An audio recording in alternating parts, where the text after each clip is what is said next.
Good morning, sir. Good Okay, morning, sir. We can hear you. okay, great. Thank you so much. So I'm trying to adjust my screen. So it is a full screen that we have here.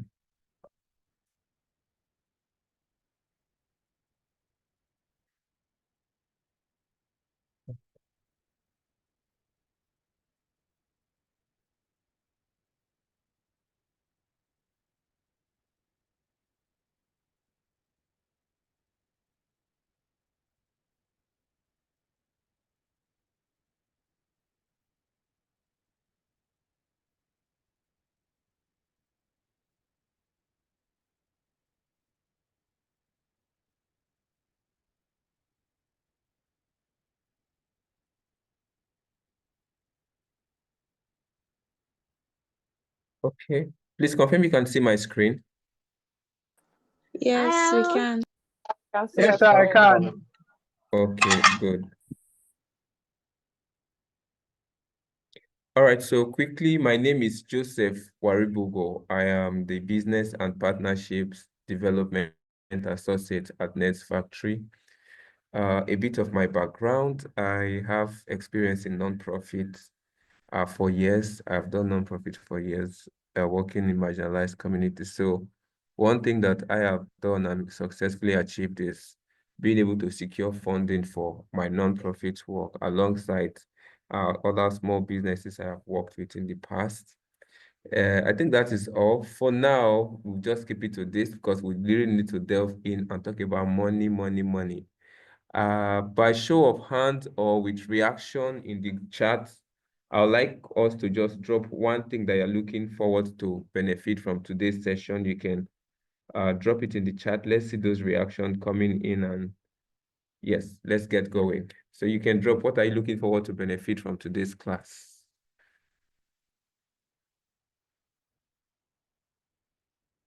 Okay, I'm waiting. What's Okay, someone said, Agnes said the things she's doing wrong. Okay, let's see. Learn more about access to funds. Okay, proper business plan structure. How to get money fearlessly. Nasir Abdulrahim. I don't know what that fearlessly means, but today we're going to learn together and see how fearless we can get more money. Okay, good morning. Look forward to understanding how to access these funds and proper planning. All right, good morning, Dorcas. Thank you for that. Yeah, two more comments. First attempt about grant writing. Good. Great, great, great. Who else? Okay, I will just dive deep into our conversation today. Thank you all. Okay, one more came in. Proper business plan structure and access to fund. How to properly apply for grant, access to fund. Grant, bid for fund. Yes, yes, yes. So you are not in the wrong class. So with me on this call today is my very distinguished colleague, Omo, who will be taking other sessions of today's class. Omo, do you want to introduce yourself, or I should wait till your turn? Or you just say hello to us and you can introduce yourself when it gets to your session. Okay. All right, so but we'll just go straight into today's session. So our topic today is grant writing, master the art of grant writing. How many of us have written a grant before? You can drop in the chat so we don't let's engage in the chat more, because if we say let's use our mics, we might not be able to coordinate correctly. If you have written a grant before, just write, and I'm reading the chat. I'll be picking your comment from there.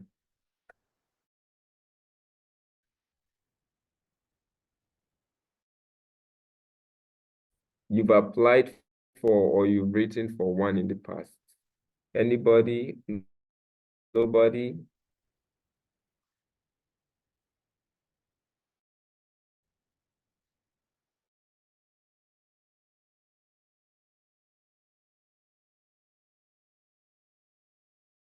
Okay, it seems, or you can raise your hand if you've written a grant application before for your, oh, nobody's.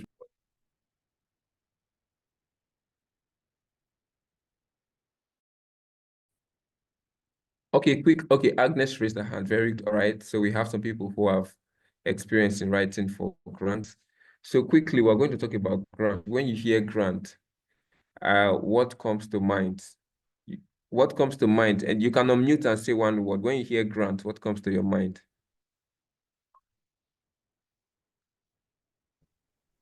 Free money. Free money. Hello, good morning. Free money. Money. Okay. What else again? Good morning. My name is Caroline. When I hear Money grant, without refund. You said what? Money without refund. Money without refund. Very good. So Funds yes, for you a are project. very. Yeah, someone is saying something. Yeah, what I said comes to free my fund mind for is money. Okay. Money for people who can utilize it the right way, like traveling Correct. in the field or thing. Correct. So you can also drop your comments in the chat. Let's bombard ourselves messages in the chat. I like to read those messages. So now when you hear grants, yes, grants is free money. It comes in different ways and in different formats. So first of all, before we talk about for your businesses as entrepreneurs, right? The first thing you want to think of beyond your own personal money, where am I going to get money to run my business? I think that's where many people get stuck. They want to start businesses. They're thinking, oh, where will I secure my first money? Or I don't have enough funding to establish or to start. It's not a problem. I don't know if you've heard of the adage that say money is not, you don't need money to start a business. My brother and my sisters, you need money to start a business, but not in all situations. Not like money is the most important thing, but you need sustainable income that can keep your business running and afloat. So the first slide here says, what are the sources of funding? This one is debt finance. We know what debt finance is. When you borrow money from bank, financial institution. I mean, if you've ever borrowed money from an institution before, raise your hand. Of course, there's a reason I say you should signify, or you can just drop in the chat if you have for your business. Not the one you borrow to buy iPhone or those one you used to do, what do they call it? Easy buy for your phone. No. You borrowed money for your business. You can drop in the chat. I have, because we're going to come back to it later. Okay. All right, very good. That means, oh, Moshood raised his hand. Yes, very good. So one of the easiest way to get funding for your business is debt financing. You can read, if you sit on the screen, you're borrowing an amount that is paid back with interest at a future date. That means there's an agreement. You cannot borrow money and choose the day you want to pay. The person borrowing you the money will give you the date they want you to pay. And it comes with interest. Hardly ever do you see anybody fund you by borrowing and say you don't pay interest. It is very, very rare. Very, very rare. Then the next one is equity. Equity is quite interesting because when you do equity financing, you are, sorry, hold on, please. Yes, when you do equity financing, you are sharing a part of your business with an investor. This can be a very risky thing for you that you are just a startup or you're an entrepreneur. It is a very risky thing for you to do. If you say you want to do equity financing for your business now, the first thing is you want to think in your head, do I have what it takes to share part of my business with anyone? Am I making enough profit that I can give out to someone equally? Or do I have enough appetite for risk that whether the business grows or not, I can still pay back this person that is coming on board? Equity financing is almost like a form of partnership. But this one is very, very technical in the sense that whether the business make profit or loss, you will still pay the person the agreement amount that you set. So let's read. They say selling shares to an investor in return for capital investment, not secured against assets, right? Sometimes you can see often lend itself to higher risk early stage businesses. Right. So if your business is not exactly at that point, you might not want to think equity financing. Well, you can say, okay, my friend is coming on board as someone who wants to do partner. Oh, someone said is interested in equity. Very good. So for Femi, if you're interested in equity, you ensure that your business has grown to a certain level where that funding is needed. Equity financing is not 100K they are giving to you. It's not 100K. The amount is usually in larger chunks, right? And this investor is seeking for maybe 20% of your business. That means whatever profits you make, your investor will take 20% of it, or they will even take more depending on agreement. Okay. Okay, someone said he wants to know more because he's having a challenge on it. So let's hope that this class today can answer some of your questions. If it doesn't, we are available when you have a physical session. You can always approach one of us. But for now, we are trying to keep to time. But no worries, we'll try to address everything correctly. So equity financing, sometimes it's very good because it helps you accelerate your business quickly. Now, one thing you know that when you come to equity financing, your investor is interested in the business too. So beyond your own network, your investor too can be looking out for opportunities for you because they know that their money is at stake. If they just fund you like that and they let you go, and you don't have enough business skill to manage, for instance, which they will largely not fund you if you don't have business knowledge enough. So, but you only get funding from equity finance and from investors if you know you're in and out of your business and the prospect is really high. In such situation, your funder is interested in the business. They want to know what exactly is the business is doing. They want to know how the business is growing. They are seeking out opportunities. So even when they go to different places, occasions, and events, they are likely to talk about the business because their money is inside of it, right? That's what equity financing. Then mezzanine finance. I know my colleague almost on the call. She have dragged me earlier about this mezzanine financing. So mezzanine financing simply means a combination of debt finance and equity finance. Remember, debt finance too is form of loan too. I don't know if I failed to mention that, right? Equity, the why mezzanine finance for your business is also known as hybrid. If you see, combining debt and equity, right? I'm going to read from somewhere quickly. A hybrid of debt and equity finance that gives the lender the right to convert the debt to an equity interest in the company, right? So that means you can convert your debt to equity. If, for example, someone has given you a loan and maybe the loan is maybe 1 million naira, and instead of you to pay the loan back, the person say, okay, don't pay me back the loan.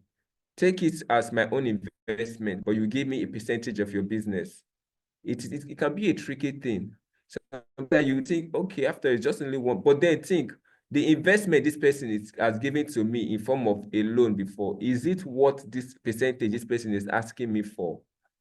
If my business, for example, is what maybe 5 million naira, and someone gives me a loan of 1 million naira, that is how many percentage is that?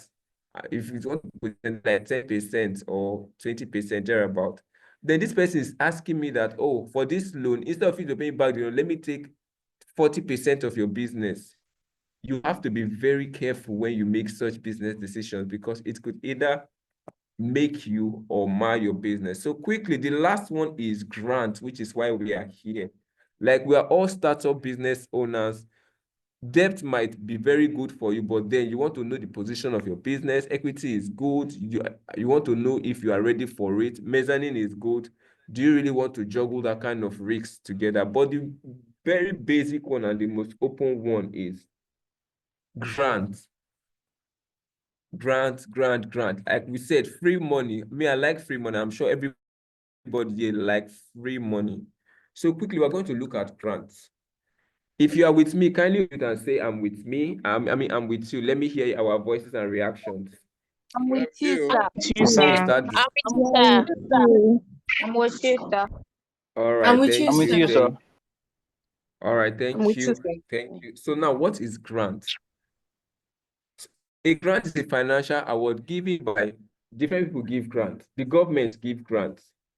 Individual give grants. Organizations give grants. And remember, grant is for specific purpose. You cannot take a grant because you want to buy phone. No. You can't take a grant because you want to travel. Well, maybe there are travel grants for, and those grants, that travel grant is not because you want to just go for vacation. It might be for a specific purpose. In our own case here, it is for business. Grants are not loans. That means you don't need to pay them back. But a lot go into grant preparation and grant reporting. When a funder gives you grant, don't think they just give you the money to go and sleep because of you know your business. No, there's a whole lot that's at stake.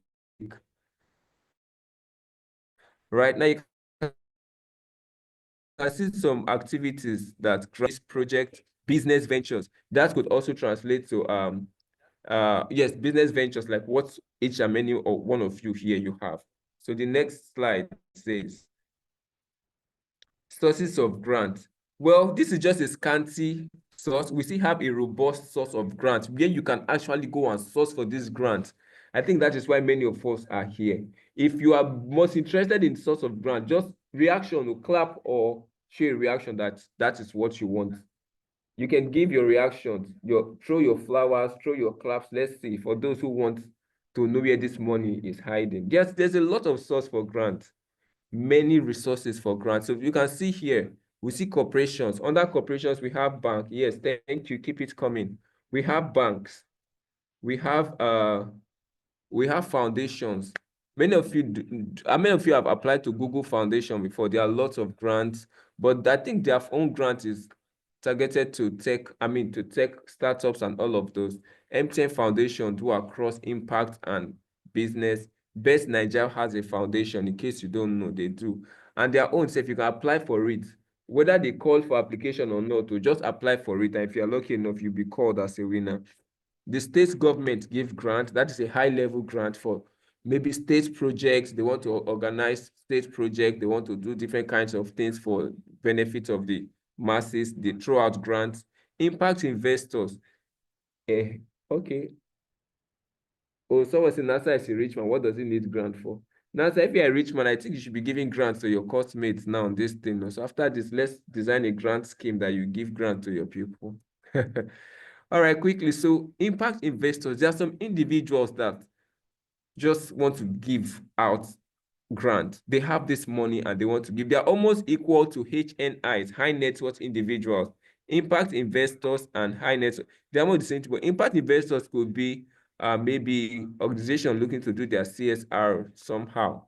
They say, okay, we want to give impact. And also impact investors could also be those who are excited about impact work, community things that benefit humanity, giving back to the society. Those are impact investors. We have multinationals.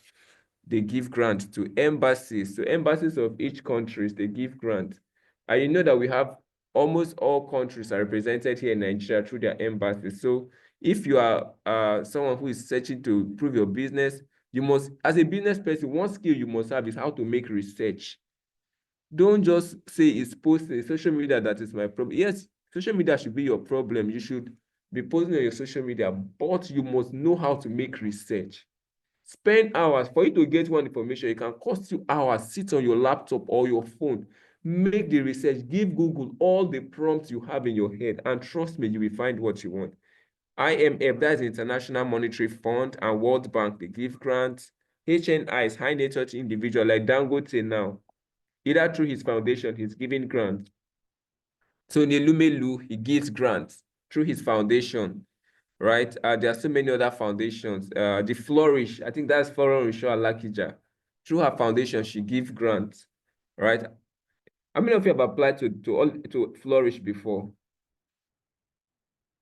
You've applied to Flourish. I just want Flourish this year. Oh, you want Flourish? This year. Who said something, Adiola? Did you say you want Flourish? Yes, sir. Hi, Adiola, please leave the call. Adiola should not be here. After this call,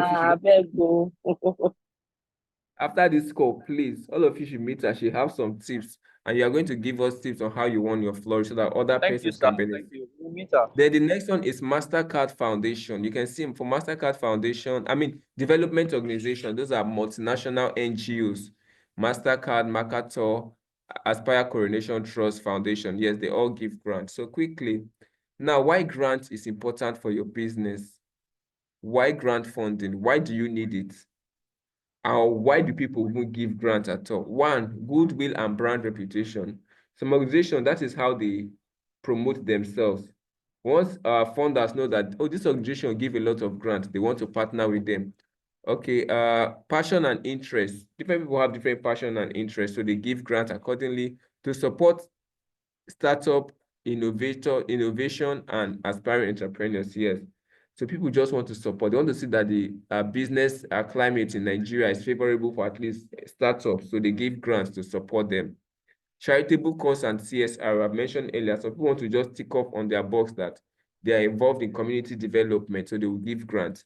Tax rebates, they give grants. I mean, when people give grants, I don't know of Nigeria, but in foreign countries, like the America, let me say, when people give a lot of grants and they fund lots of community things like that, they get to be exempt from tax. They don't get to pay tax. And I think in Nigeria, yeah, if you're a non-profit and you are doing community engagement and you're not making any income from it, you can be exempted from paying tax. Next, to create impact, yes, to show, not to show off, but to tell people that, yes, good people still exist. To solve a social problem. What are some social problem we have? Like this week now, I mean, this month is from 10th to, 25th November to 10th November is the international, it is the month to end gender-based violence. So you see people are be giving grants for all of these kinds of things. So don't to solve a social problem. Contribute to the SDGs, the same thing. Empower a disadvantaged group. Yes, I'm sure we understand that.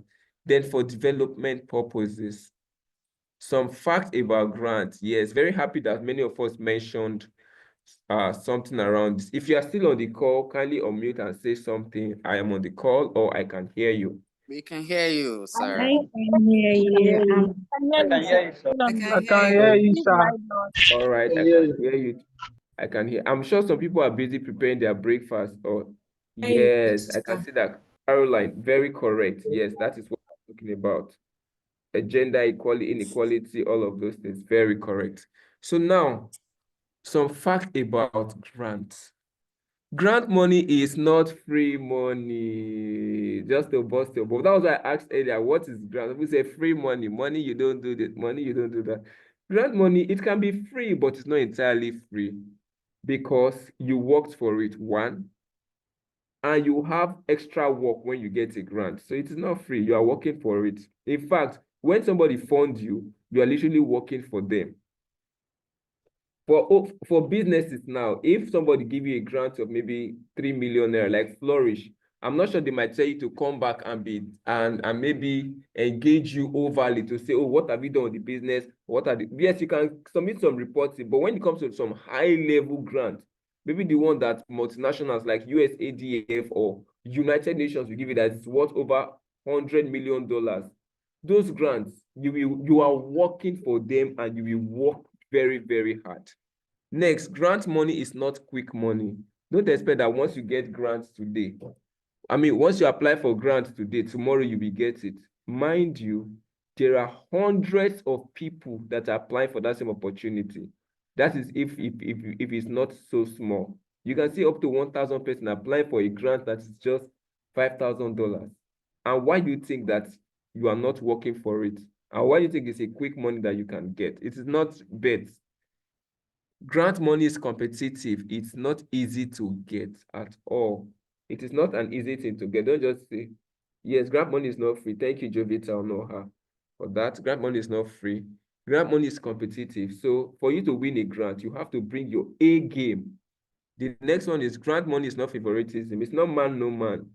Because even if you know somebody inside there that is assessing the grant, trust me, if your application is not good enough, you will still not get it because that person might not be able to cut corners on all quarters that have to review your application. Next, grant money is about problem. It's about a problem you are solving. It's not about you. Don't think because of my name is Jovita, that's why they gave me grant. No. What problem are you solving? Is your problem interesting? Is it something that people are passionate about to solve? Is anybody caring about what you are solving? If you are not solving a problem, either through your business or maybe your non-profit or your venture or whatever you are doing, you might likely not land a grant. Grants are what can be non-cash to yes. So many of us looking for only cash. Well, cash is good because cash will help you build structures and maybe put things in place. But you can also think about partnerships that are not directly money, that are not directly giving you money. This could be in form of, excuse me, this could be in form of intangible awards. Oh, let's collaborate. I have a shoemaking business. I don't know how to sew the shoe. You know how to sew the shoe. Let us partner to do this thing. I'll be bringing the design. You'll be making this sewing, and I'll be selling, and we can split profit. It is a form of grant because trust me, if you say you wanted to go and buy your own machine and learn how to sew, do you know how much it will cost to go and buy and learn how to sew? Or what if you say, okay, I want to learn how to sew, or I want to buy the machine and employ someone to be sewing for me? Do you know what it is to maintain an employee? The employee calls you tomorrow, I'm sick, I'm not coming to work, or they just decide to switch jobs. What are you going to do? That means your orders are going to be pending. So we must think of more creative ways to access grants rather than just funding is good, but if you are not accessing funding, think of local partnership, social capital, your friends who are doing things in the same area. How can we collaborate to establish what we are currently doing? Then on the side, you see grant is like a piece of cake. To take it, be ready to cut it. Don't say I want a piece of cake and then you just want to carry the whole cake and put in your mouth. No. What problems are you solving? So now for you to, when you are talking about grants, there are some skills that you must have as a business person. A shy person does not do business. If you say I'm shy, I'm timid, I am quiet, my dear, you are up for a run. You might struggle to promote your business. For you to promote your business, you must be very vocal, and some two skills that you must have is effective negotiation and relationship building. Effective negotiation. I'll read here quickly. It says, if you can read, okay, who wants to read for us?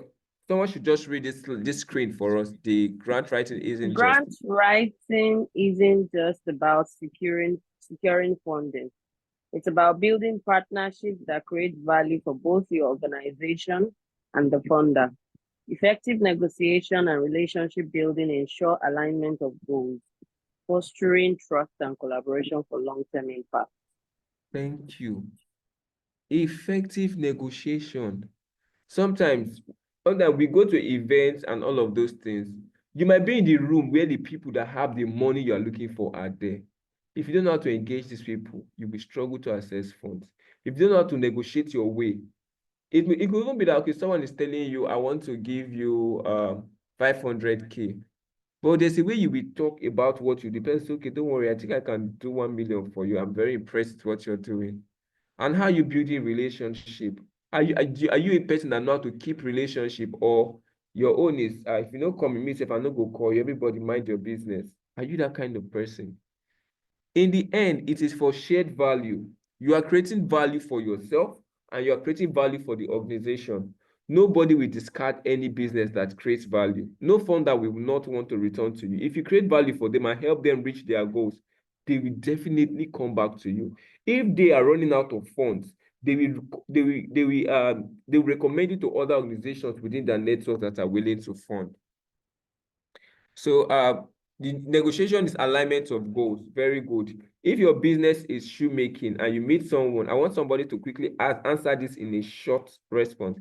If you are strictly, maybe you make shoes, let me use that. That's the easiest example that came to my head. And you met someone who was willing to give funding and says, I want to fund a cake business. And the person approached you, what are you going to do?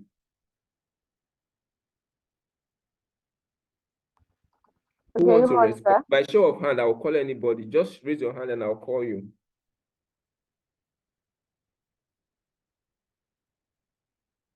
Yes, who wants to try? You make shoes. Someone approach you that, oh, I want to fund a cake business. and the person say, I want you to be the one to do it. But you know that does not align with what you are doing. It is not your business to do cake. Okay, Dorcas wants to respond. Dorcas, let me hear your thoughts. What will you do? Okay, good morning. Can you hear me? Yes. Okay. So what I would do is get a friend within my network that makes cake, then probably get a cut of it, or just maybe put up a proposal where she gives me maybe a commission or something, since I'm like the middleman. I don't know. That works. Oh, who else wants to try? I want a boy. I want a guy this time. Okay, I will call on Iteoluwa Kishi. Sorry if I Sir, murdered. yes, sir. I'm the girl. Yes. Oh, But can I speak? Yes. yes, please go on. Okay, so first of all, like she said, it's same thing.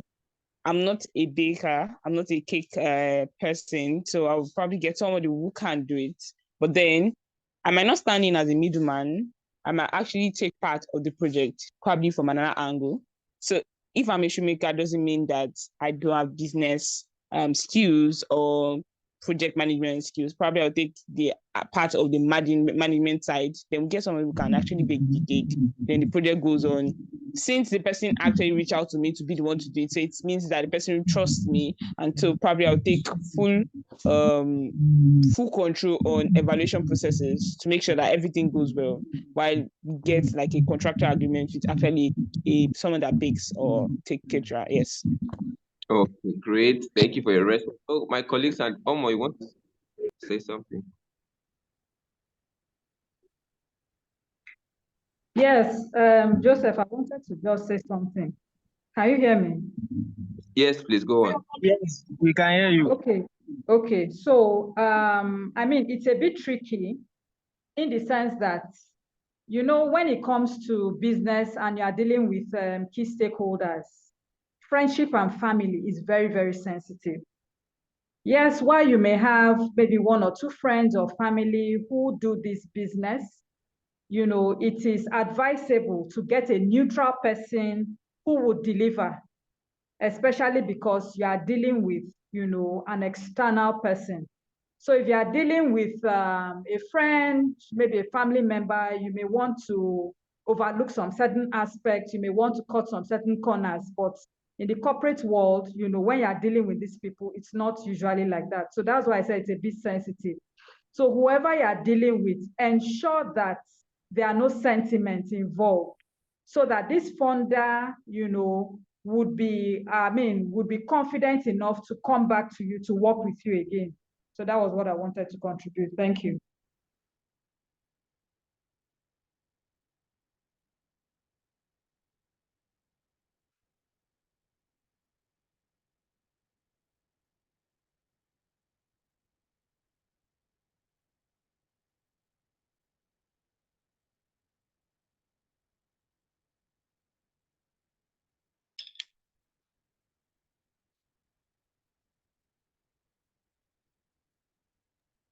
Farah, over to you.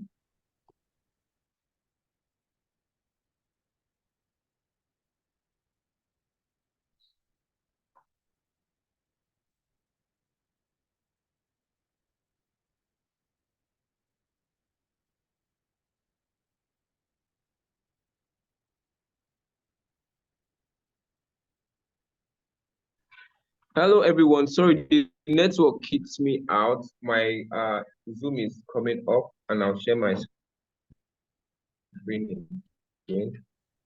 All right, thank you very much for your response, Omo. That was indeed apt and exactly what it is. And for Oluwakiton Abikishi, sorry if I murdered your name. Thank you for your response. That was also very brilliant. While you are thinking of, I know sometimes you might say, oh, this is an opportunity for me to expand, but then also Yeah, can I say something? Okay, quickly, Agnes. Who is speaking, please? My hand has been up. It's Adiola. Oh, sorry. I don't mean for your hand to pain. Okay, so I wanted to say speak. that. Okay, I wanted to say that if I was the one that was awarded such, and it's not in line with my business.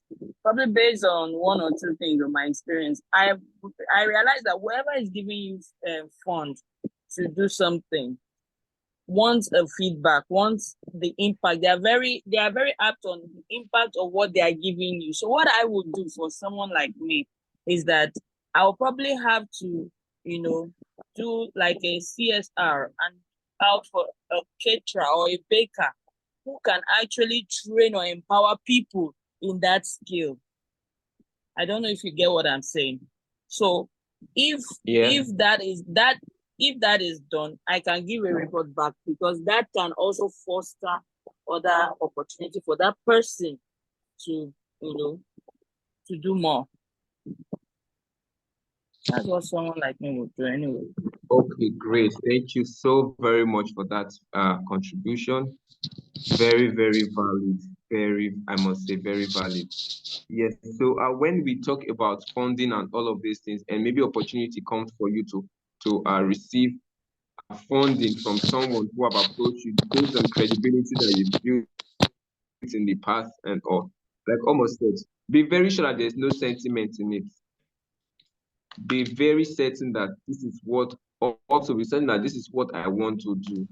Next, it does not align with my goal. And there's nothing to also say, oh, sorry, this does not really align with my goals or with what I'm currently doing. For example, if you are doing if you are someone that work with the SDGs and you work with, for instance, climate justice, climate action, and someone come and tell you, oh, I want you to do a business development project as part of the SDGs. One thing you will think of is, what part of the SDGs am I going to align this one to? Does it address the climate justice that I'm currently addressing?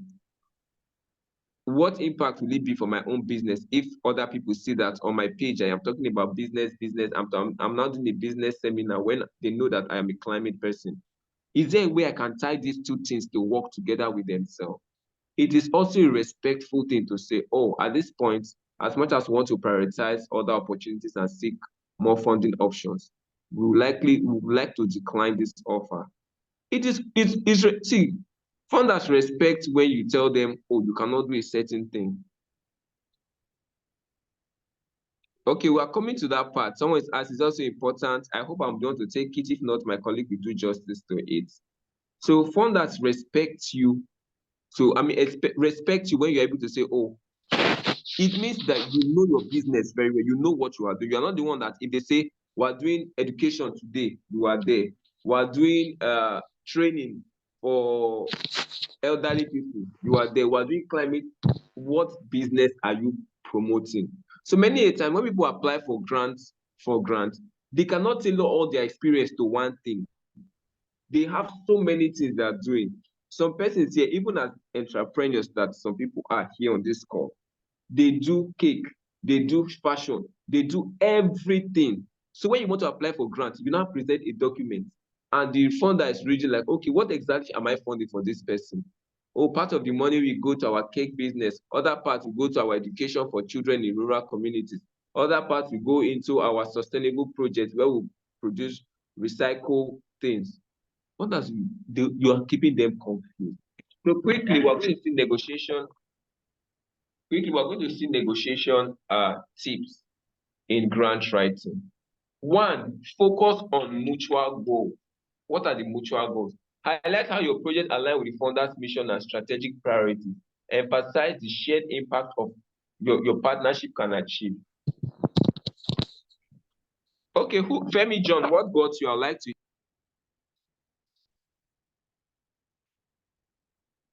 Oh, okay. Can you hear me, sir? It's the having too much things to do in your project, in your grants, in your application that's getting.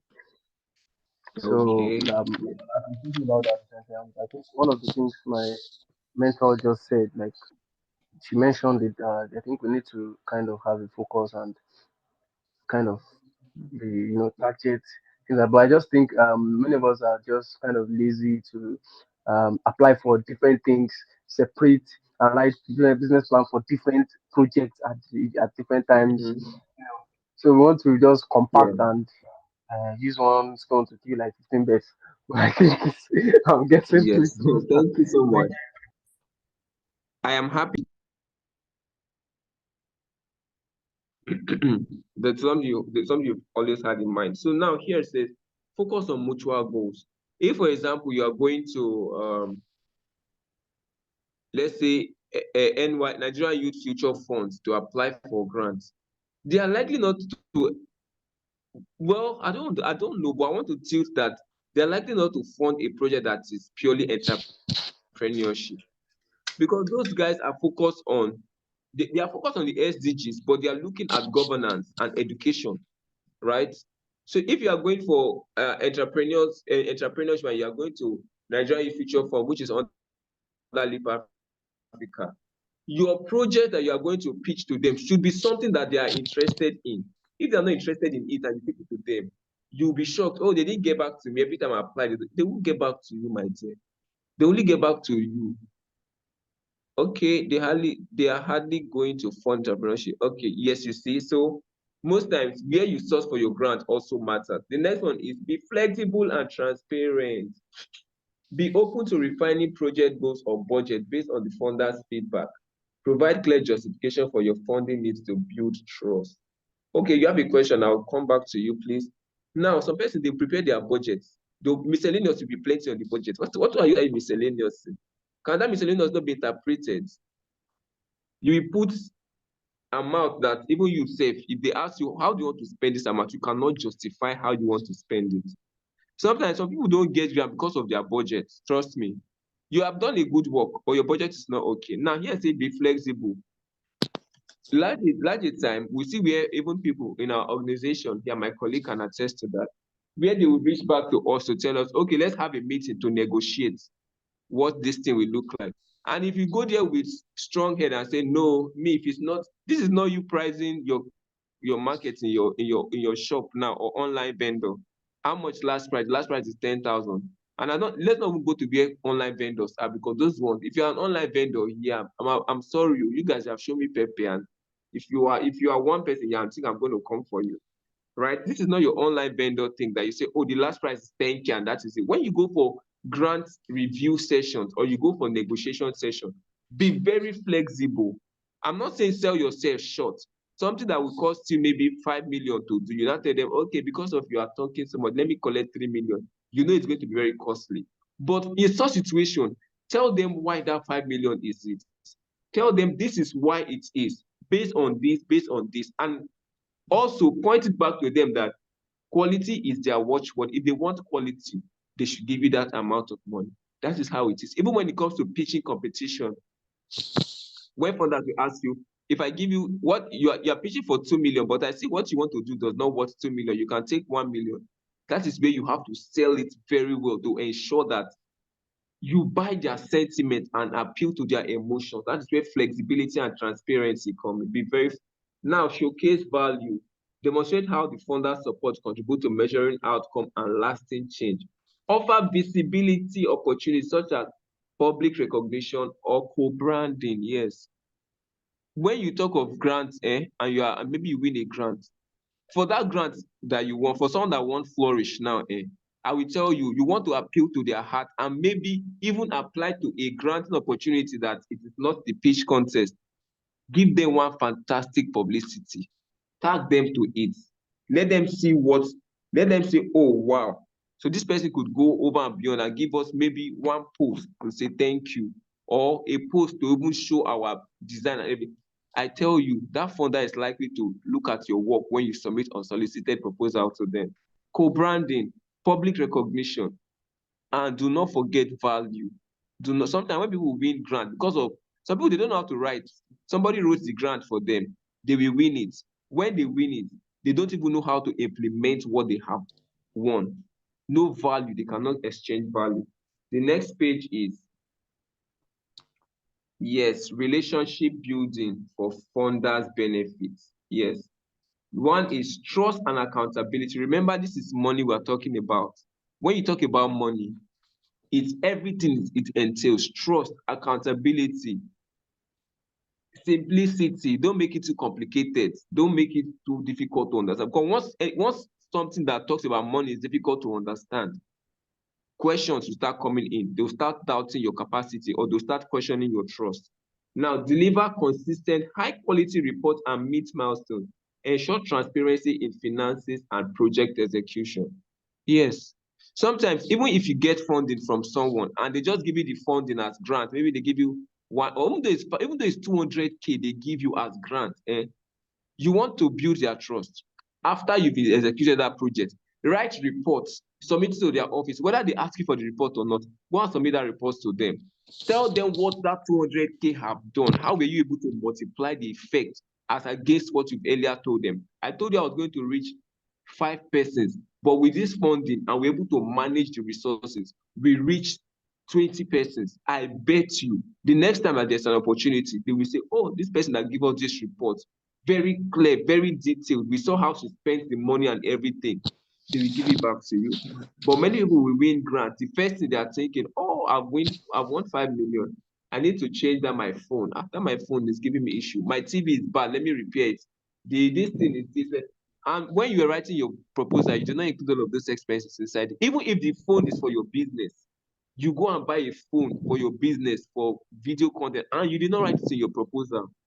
It shows you are not able to manage funds.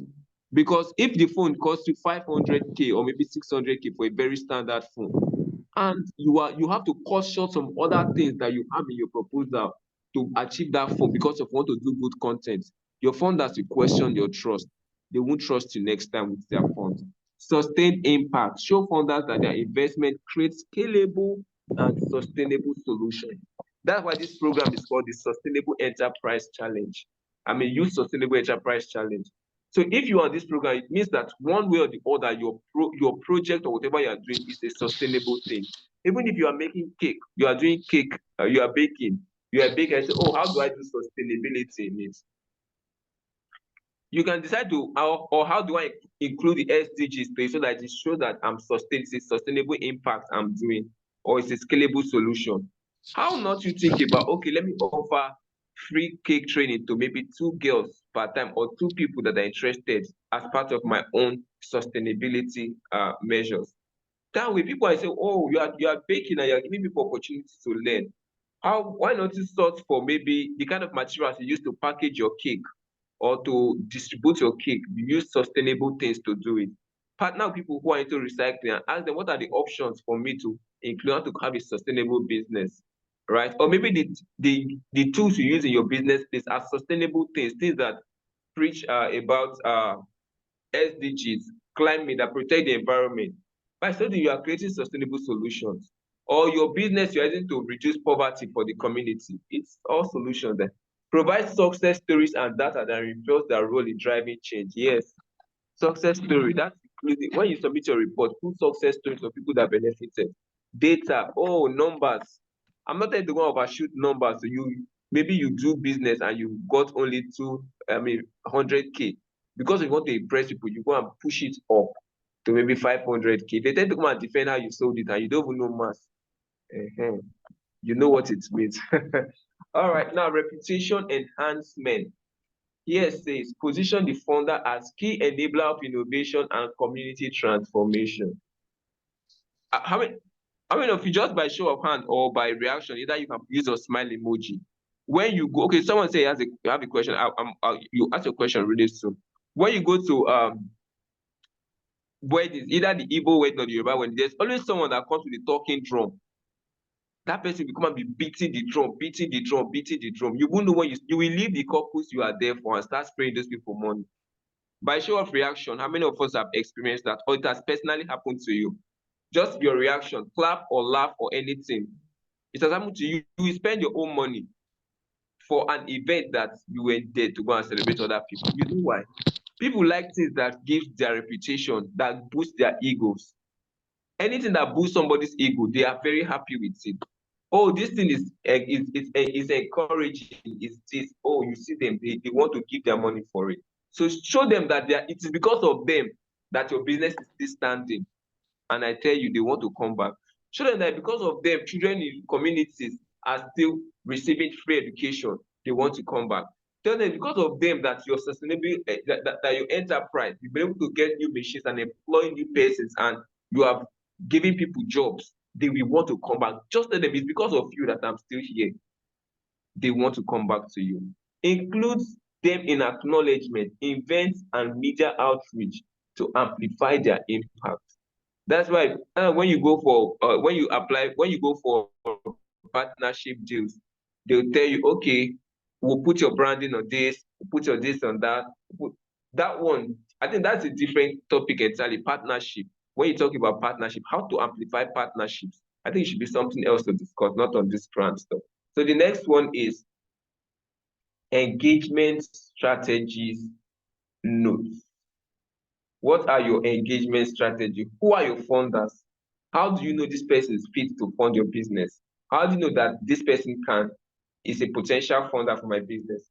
Now, on your social media, many of us doing business, or many of you business owners here, if you are with me, just unmute and say I'm with you. Hi. You? I'm with you, Yes. sir. I'm with you, sir. I like the voices. Please keep the voices coming in. I want to hear a chorus answer. Keep it coming in. Let me hear a chorus answer, please. I'm with you. Where are you? Thank you. All right. Okay, let me quickly take your question. The person that raised hand for question. Kindly ask your question before I continue. I'm almost wrapping up Okay, my sir. session. Okay, sir. Yes, sir. So my question was, first of all, you said that some of the things that some people usually do is that when they are given opportunity to write grants or to participate in pitch competitions, they put everything they do together into the grant proposal or into the pitch deck, which is very wrong. So now, how is it for someone that I'm going to use myself as case study so that I can be clear on what my question and what I expect my answers? So how do, for example, for someone like me, I mean, creating multimedia strategies, meaning that anything that has to do with multimedia stuff, I'm into content creation, and let's just say I'm, like what I said, into multimedia things. So, but I run a training, which is an innovative, where I train people on multimedia skills, digital skills, which they can use to learn. And I've trained over 500 to 600 students virtually. And I held my first physical masterclass this year. Now, I also have like a project that I'm working on. Even I think it was a project I worked on with Net Factory during the DigCap, yes, 4.0. I was in 4.0, the 4.0 court, yes, where we worked on a project, EcoCollect, which is a sustainable ecosystem innovation whereby we want to reduce waste material and stuff. So for someone like me now, I'm someone that likes separating the things I do, I separate them a lot. But now, would you say that for a start, I should, because currently I've been working towards getting grants from European Union. I registered for the European Union grants, and for the training on, and also for EcoCollect, earlier this year, we won a grant for EcoCollect.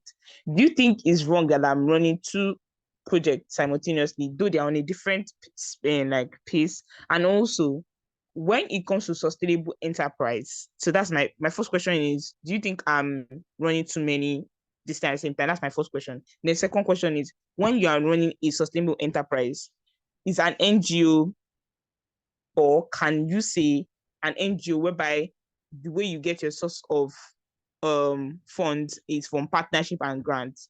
Is it a sustainable enterprise, and is it something that funders' mission will tally with? Yes, that's my question, sir. All right, great. Thank you for your questions. Agnes, I want to quickly reiterate. The first question, if I get it correctly, is when you put many, maybe if you have multiple things, is it okay to put it on the same? I'm not sure I got that correctly, but then for the second one. I meant that, like, okay, you already explained to us that we don't put all of them together, and definitely with so much experience I've learned from Net Factory in terms of entrepreneurship, I don't put them together. I put them on a separate stuff. So if I'm pitching for one, I'm pitching for them separate. But do you think it's okay to be pitching for two projects differently at different angles, or do you think it's better to focus on one? Yes, that's what I'm trying to ask. Okay, good. Then the next question is if an NGO can be classified as A sustainable as your enterprise. sustainable enterprise. Yes, Okay, most especially now, a multimedia NGO. okay, good. So for your first question, pitching them differently. They say jack of all trade, master of none, but in this case, this is not your case. Maybe you have specialty in two different things, and you are thinking how to tie them together. First of all, look at the point of how related are they? Are they totally, entirely different? For instance, let me pick your example. I'm running training for youth on how to use multimedia. And on the other hand, I am doing something with climate action. If I want to tie the two of them, I will say I'm training youth on how to use multimedia to tell climate action stories. Does that make any sense? Yes, So sir, it does. Yes, sir. does it answer any question for you? Yes, kind of. He answers a lot of Okay, questions because, like, the good. example you gave is typically what I actually do, training people in multimedia skills, and also the Eco Collect angle is the climate action where we're trying to reduce waste issues and plastic in general. Yes. So yes, it does answer my question, sir. I'm glad it did. So you see, so sometimes when we do different things, let's look at the tie in that they have. Where do they align? Where do they meet? Is there a touch point where the two of them, if they meet each other, there is no how I cannot speak to these two of them? I could also tell people that maybe I'm going for a climate pitch, for pitching for climate. I can pitch the climate stuff at the end and also tell them that as part of what we do through Eco Collect, we're also training youth on how to tell climate stories using multimedia. I did not pitch multimedia, it is climate. And you know that the storytelling is what sells.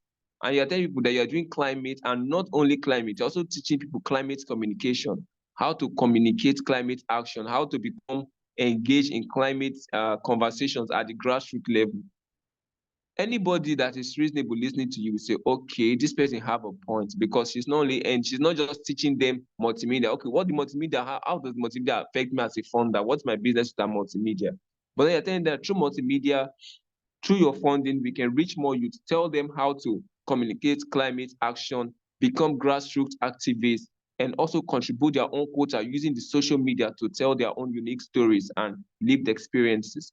And you are already lines into buying their hearts. Next is NGO. I will not say NGO is a sustainable enterprise, because largely NGOs run with how it is established. It runs based on funding from individuals, because you don't even make profits. And anything that is sustainable means it is running on its own, with or without your interference, right? So that means however it is, it keeps running.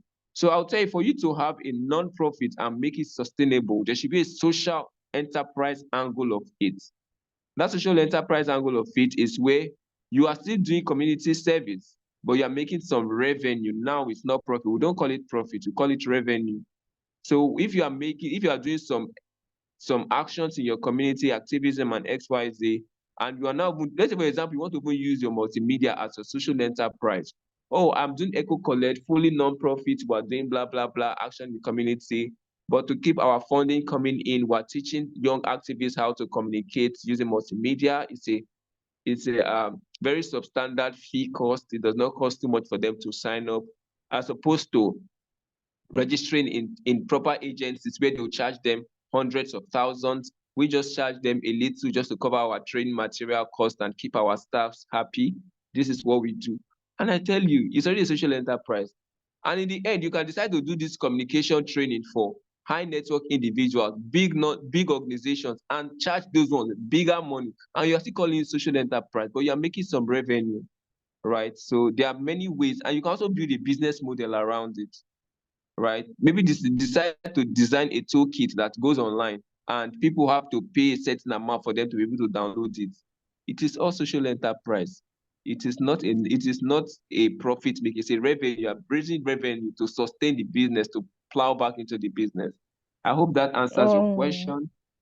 Yes, so it simply means that even while running a non-profit organization, you can create like a sustainable, a social enterprise method where you can generate Yes. revenue. Yes, Okay. so social enterprise methods largely are like business models for non-profit, but I don't want to go deep into that. I see Precious, your hand is up. Your question quickly so that Okay, we sir. can wrap up this session. I'm almost Thank you done. so much, sir. Thank you, sir. You're welcome. Precious, your question, please. Okay, since Precious is not responding, okay. Precious, if you are speaking, I can't hear you or you are muted. Okay. Yes, but it's quite faint. You might want to speak up.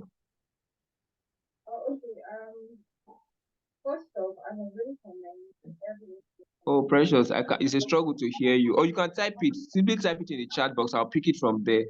I'll pick it. Just type it. I'll pick it. Thank you so much. Okay. I'll just take comments from the chat.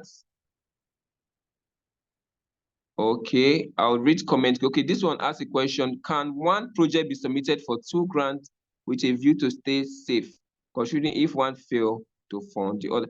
See, you can use one project, apply for 100 grants.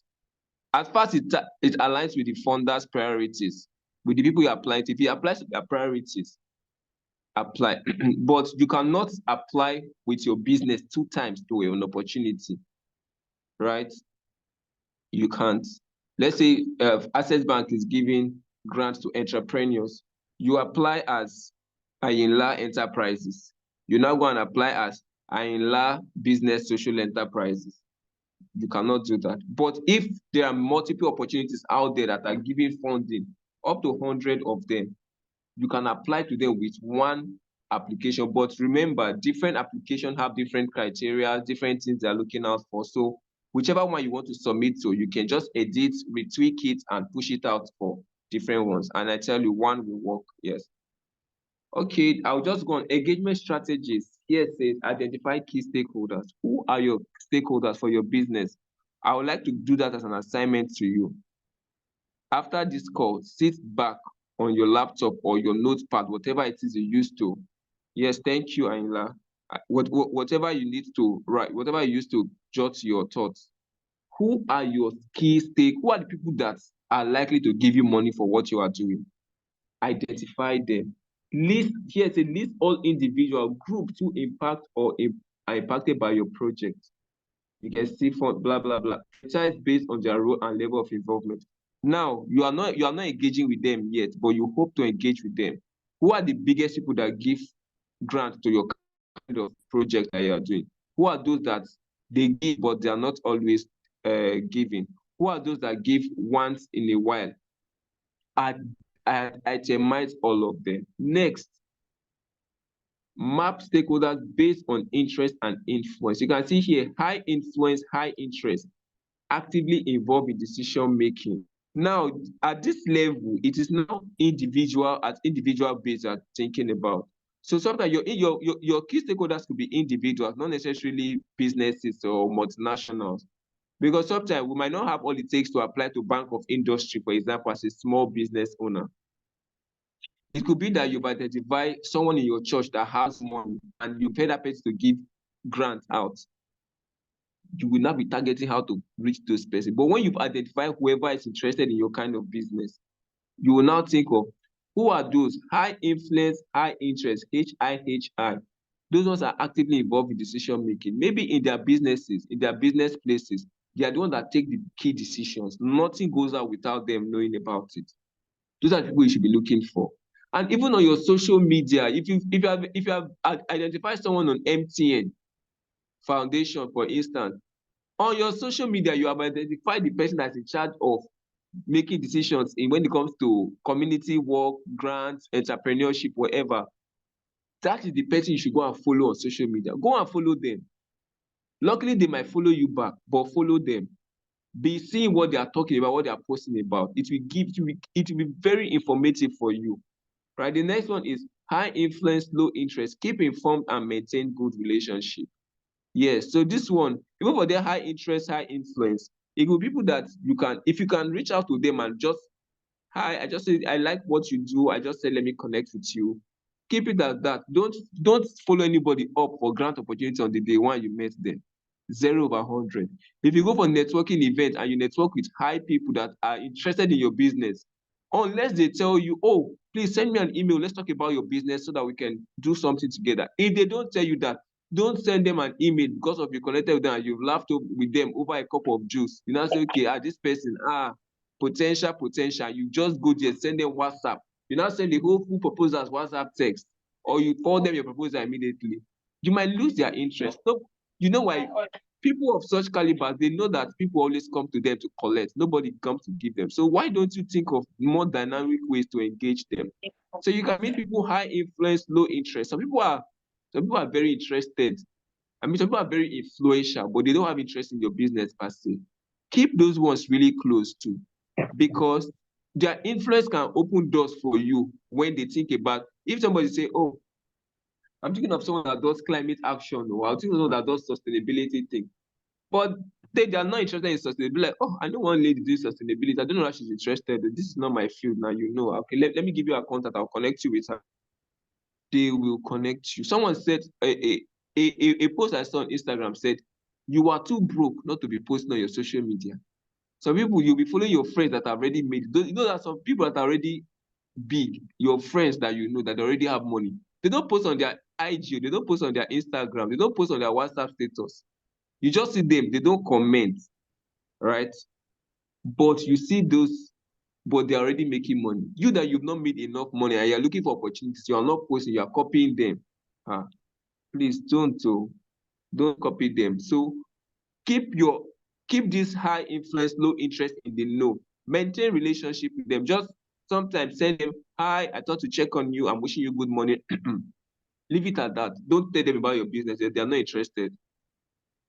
Keep posting on your IG where they are following you. Those places that they are following you, keep posting, let them be seeing what you're doing.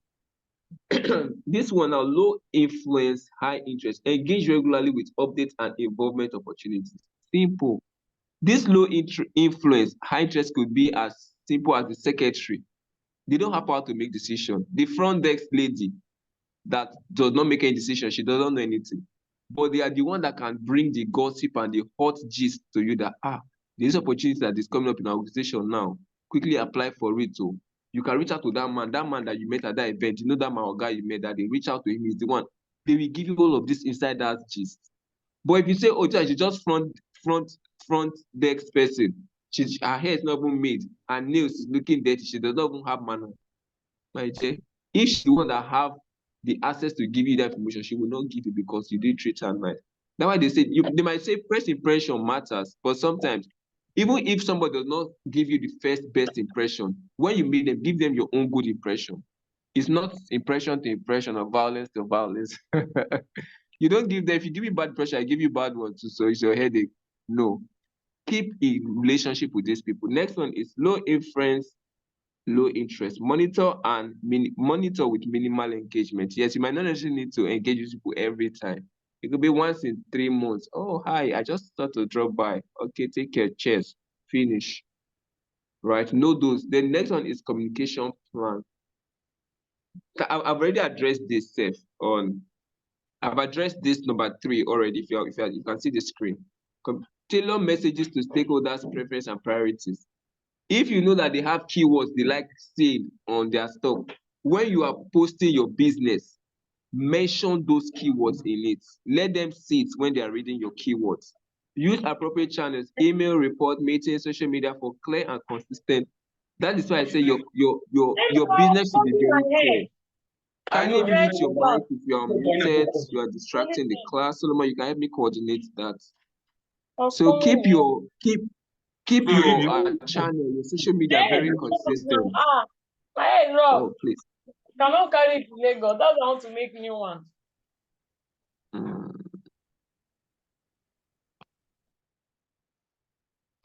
Okay, I'm muted. Thank you for understanding. So your social media must be very consistent, have consistent flow of messages, not have to, you are posting everything you are doing on one social media, unless it's your personal hand where you showcase your personal life and all your interactions with the world and community. But if it's a business, please stick to maximum 2 things that you are doing. You cannot be posting about, well, just think about it and think of how you can tailor it. Remember how I gave the breakdown to the person who has a question. The next one is engagement frequency. Define how often you will engage with each stakeholder group, weekly updates, quarterly meetings, annual reviews. So this one could be, okay, quick question, I'm coming. This one could be for your engagement strategy. This engagement frequency could be this particular text is talking to when you've already established relationship with them and maybe they funded you before. But if they've not funded you before and you're looking for them to fund, you're looking for, I know you can be, sometimes you can be very impulsive and like, I've submitted this document, I would like to have a meeting. You can do the professional terminologies with them. Some people, it does not work that way with them. Your engagement could be, after you've done a project, you can just send a report to them. They did not ask you for the report, send it to them, drop it in their office. You do something small around your business, you bought new machineries to increase your output or productivity. Snap pictures with them, tell them, oh, we've just got new equipment, we're happy to take more orders. Happily, we'll be increasing our orders from 10 now to 50. We employed 2 more persons to assist us. We're happy to share this news with you. Drop it with them. They did not ask you for it. One day that they are thinking of who they will reach out to for funding, they will think about you. Next is have to hasten up. Adjust frequency based on their level of interest and influence. Yes, adjust frequency. Those ones with minimal, low interest, low influence, you don't need to be giving them updates. You don't need the updates. The front desk person, she don't need your updates. Or those people like the security guard that you met or the driver of the Oga, he does not need your updates. All you need to do is just be friends with him on that level that they are. Those that are low, high influence, low interest, they need your update too. Give them updates. Those that are high interest, high influence, they need your visibility and updates. Share them your message. I'm not telling you to be bombarding them every time. No, it can be once a week, once in 2 weeks, or once a month. Right? Some people relationship with people, if you bug them too much over text messages or calls, or they will just cut off from you. Particularly those very influential people, they'll just cut off from me like, this person is too much. So think about how you want to engage. Feedback mechanism, provide multiple channels for stakeholders to share inputs. If you've received funding before, how will they share inputs? Or you think that you just, oh, they've given me funding, you don't need their input again. Sometimes you might know what to do. Just reach back to them. Oh, I'm struggling with this. I would like to see if you have any tools or resources that can help me scale through this. My dear, you know what to do. This is just you telling them, I need you. I need to still be seeing you. Let us still be talking. They'll be happy. Oh, okay, no worry. We'll have resources we've shared before with people who can share with you again. These are things you can do. Just keep them in the know. Now you can see surveys, suggestion forms, focus groups, act on feedback promptly and transparently to build trust. Yes. When they tell you something, take it up immediately. If someone fund your business or your project or whatever it is, and they give you a feedback, whether it is negative or positive, act on it immediately to tell them that I value what you've said and I prioritize you as my funder and I'm going to implement it. Now, conflict management plan. It happens a lot when you're being funded. Okay, thank you so very much. I'll read that out later. Conflict management plan. Identify potential areas of conflict early. Conflict could be in the first place conflict could happen is when you do not align with their priorities. When you do not align, if you don't align with their priorities, first conflict. If your budget is not transparent enough and you are not being sincere with how you are transferring money and how you are making payments, conflict. If your receipts or tellers are quoting something, bank account is quoting something else, conflict. Identify these areas early enough. If they tell you this is what we want to see on the project and you cannot meet that, it's better you say you cannot do the project for you to carry the project and both of you find yourself in court. I don't know who will separate that fight. Establish clear protocols for resolving conflicts such as mediation and escalation pathways. Yes, this should be very stated. Focus on collaboration and finding win-win solutions. Some people are like, if you don't, I'll work out. At the moment, we won't have a very difficult partner that we're working with. But you see the way we are handling it, because we want them to come back early. We want them to come back again.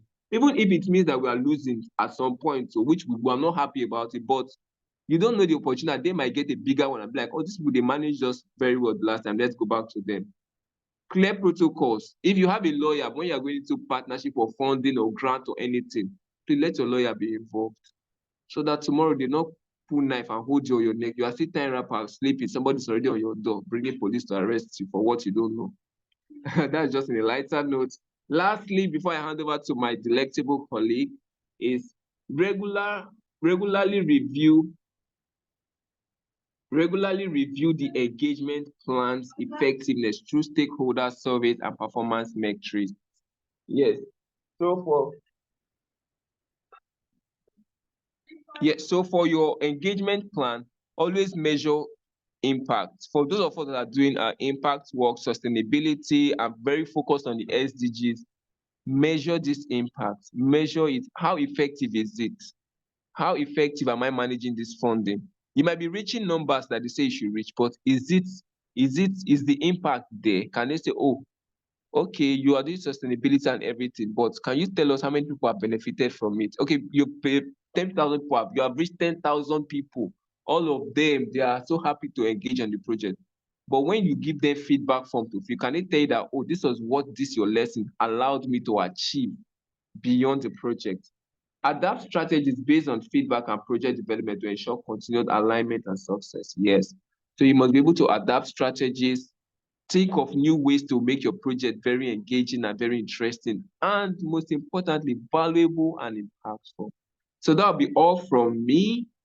I hope there are no questions, or if there are questions, we can take it later, but I want to see your reaction. If you think, I would like to hand over to my colleague, but before then, anybody wants to say any comment or anything before my delectable Madam Omo takes over? Yes, sir. Okay. Yes, sir. Thank you so much, sir. The class was really insightful. Please, can we get the slide? Yes, the slides will be made available afterwards. Thank you so very much. Okay, sir. Thank you. Yeah, can I say something? Yes, please.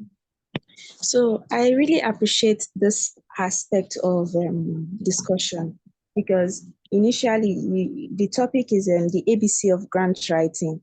And to come to think of it, that we have not even started to talk about grant writing, but you have given us a lot of tips on how we can attract grants and all of that.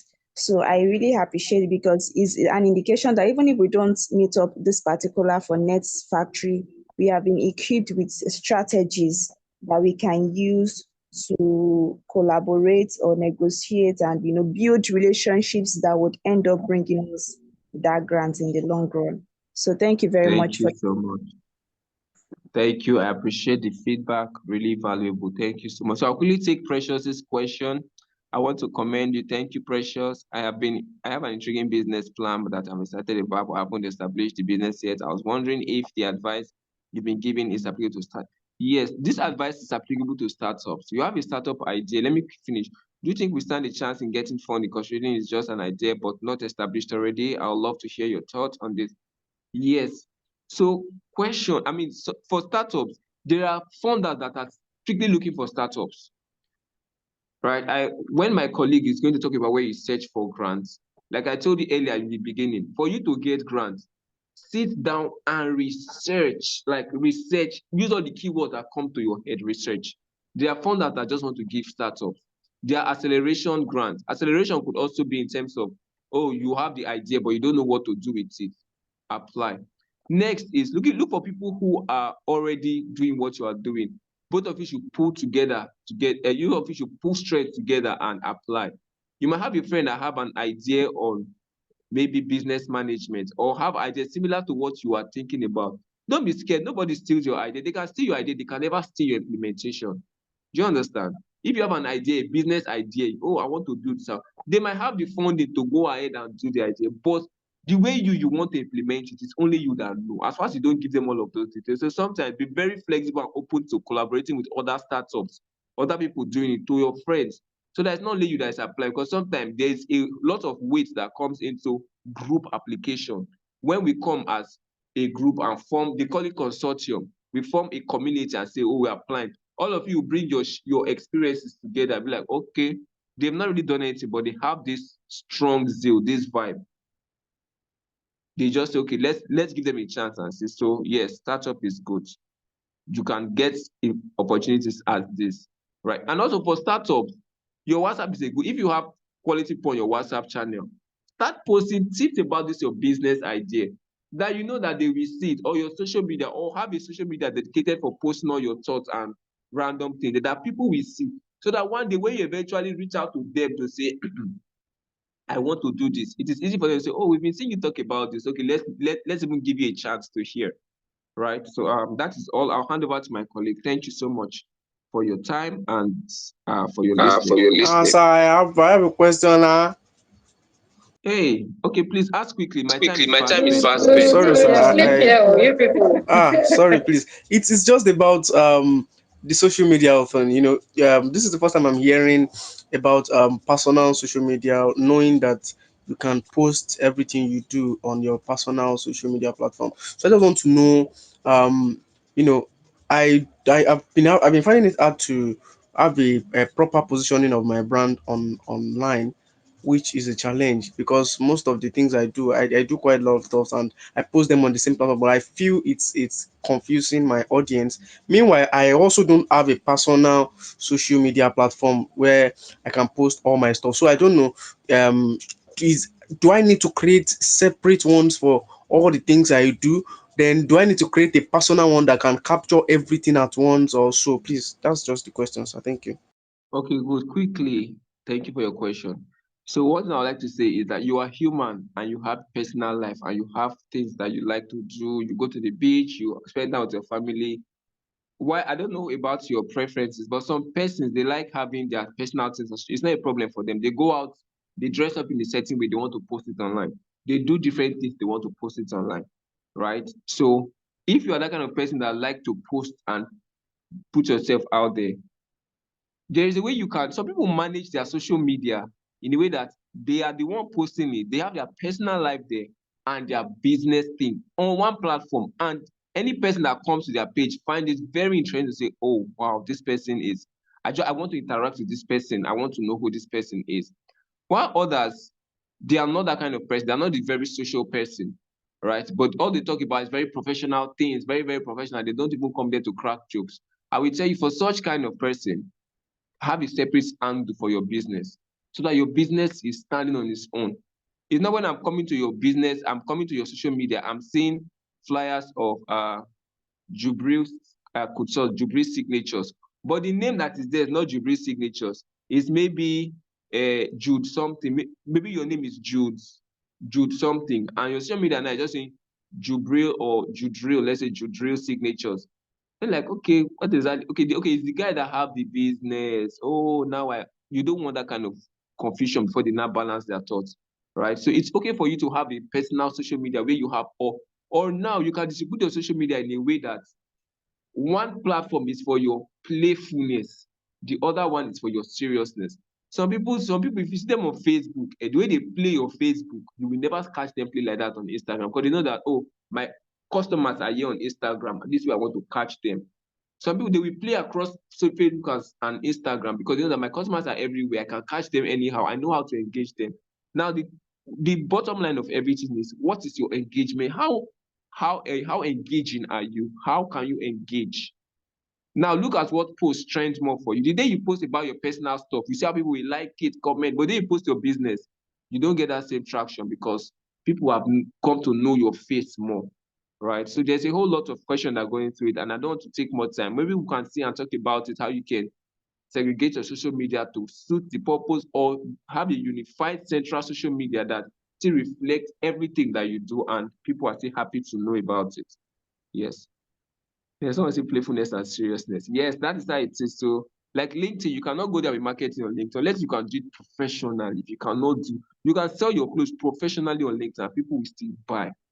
But that's a different conversation. All right, thank you guys. I'll hand over to my colleague. I hope that answers your question or attempt to. Thank you guys. All the best. Joseph, please, thank you. I would still need your help with projecting the slides. Okay, I'm here.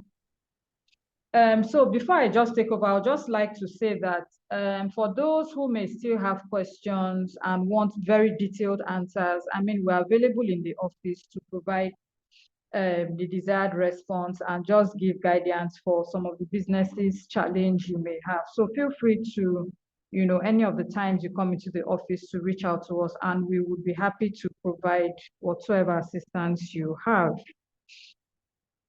Having said that, I would just proceed. My colleague has, done good justice to the topic in question, and done a bit of he has done most of the heavy lifting, if I would say, and I would just be, running you through, some other, important aspects as well that you need, while writing your grant. Joseph, please, can I have the next slide? Never mind about the attendance. The project manager will share that when it is time. All right, so very quickly.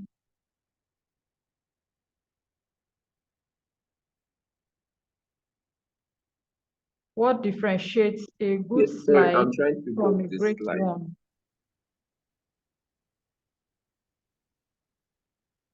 Okay. Okay, thank you. What differentiates a great proposal from a good one?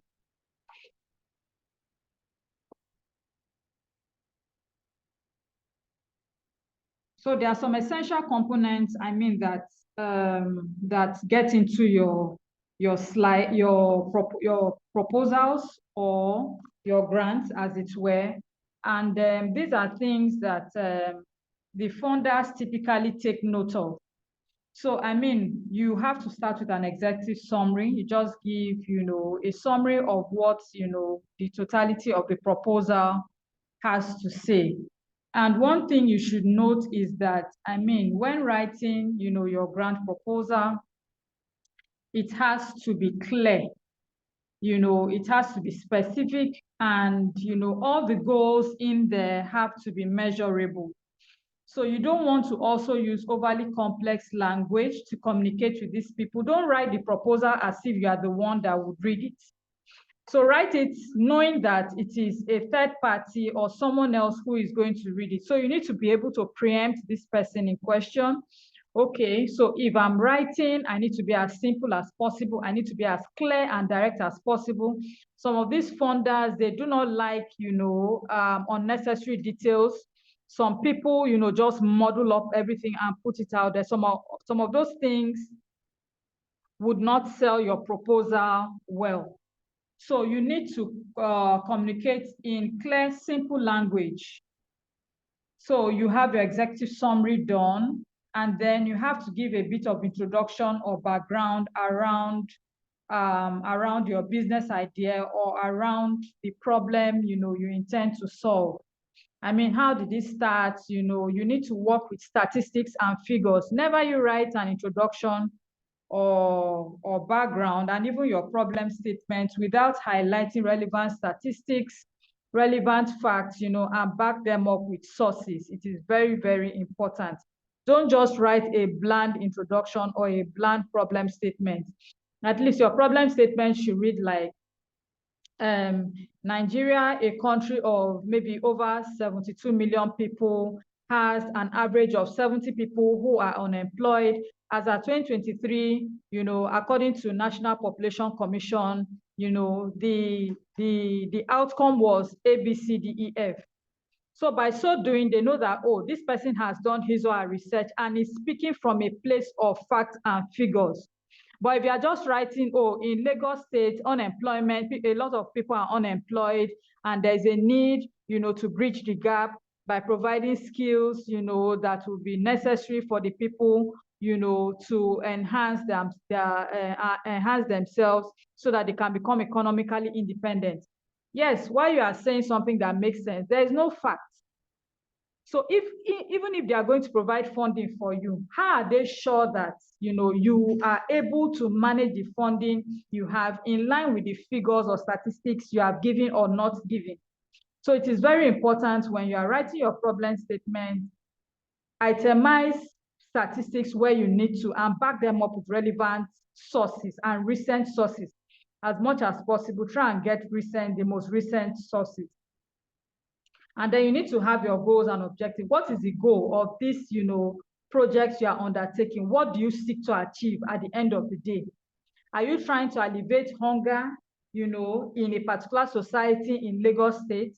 Are you trying to remove 30-something children, on the streets and put them in schools? What is the goal? There has to be a clear goal and objective of what you are doing.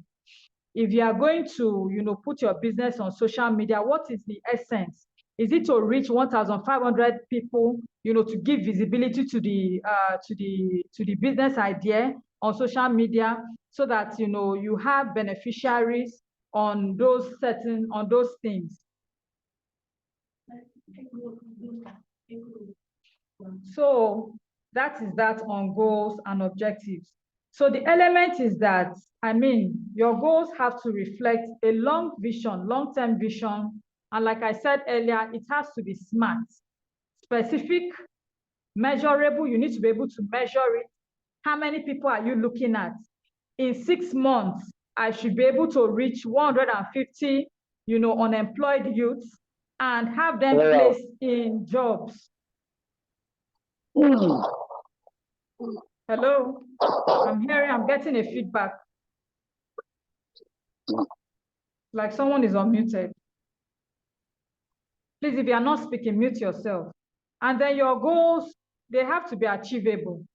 Not that because, they have given you money or you are putting in for a grant and you say, oh, I would reach out to 5,000 school children within a period of 1 month.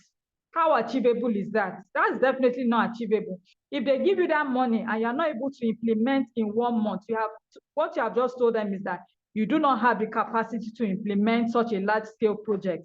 And what they will do is that they may likely ask you to refund that money, and never, want to work with you again. So your goals must be achievable. They must be relevant to what the problem is, in current times, and they must be time-bound. You can't just say, oh, I intend to reach 350, grassroots women. When, how? There has to be a time frame so that they can measure the impact or how successful your project is. And then, of course, you need to have a project description, which entails your methodology and approach, how you intend to approach the problem in question, what approaches you intend to use, what type of activities you intend to implement, what resource requirements, human resources, material resources, financial resources, technical resources. So your grant needs to highlight all of these elements so that it gives clarity and it tells the funders that you know what you are doing. Another thing that differentiates a great proposal from a good one is the budget or financial plan. So you don't want to give them an unrealistic budget, like my colleague has said. You need to ensure that your budget reflects the actual cost and possible contingencies. You don't want to say, okay, because they said the benchmark is $50,000, you now peg your own at $50,000. And what you have in your budget line items does not reflect that $50,000. They will trash your proposal. They will trash your proposal and you would not get that opportunity. Sometimes what we do here at Nets Factory is that when, for example, there's an opportunity for a particular amount, let me say, for example, if there's an opportunity for, let me use 50,000 naira, 50,000 naira, our benchmark would probably be 40,000 naira. It's not as if we don't need that money, but we know that out of even you that you are applying, there are 500 other people applying for the same proposal, and it's always very competitive. So you want to give yourself an edge as well. So areas where you can give yourself an edge in the area of budget, you can bring it down a little bit. Also make sure that you'll be able to implement without 40,000 naira if it is given to you. So these are, some of the skills, you would learn as you keep on, practicing, and pitching for grants. While you may not be able to get everything in this single one session, you would also after now need to do consistent research so that you broaden your knowledge, and see what people have done before that have worked for them. And then you also need to have a robust M&E plan, What is your monitoring and evaluation framework going to be like? How are you going to monitor the successes of your project in question? So for example, you provided skills training to maybe 100 youth in Lagos State. How are you going to monitor them to ensure that the project is successful and then there is impact at the end of the day? So these are some of the things you need to highlight, while writing a grant proposal. And then you need to have a sustainability plan. So if the funders stop providing funds for you, say for example, they give you a grant of 3 years funding. After 3 years, what is your sustainability plan? You have to have something in place to tell them that when their funding stops, you are able to continue seamlessly. Those are some of the things they look out for, while writing your grants. And of course, other things, some supporting documents you would need to provide, letters of maybe endorsement from previous people you've worked with, organizational charts, maps, diagrams. Yours may be a small business that may not be as big as this, but there should be something that shows that you are documenting your processes, because funders will only work with you if you have relevant documentation and you can back up your claims. Next slide, please.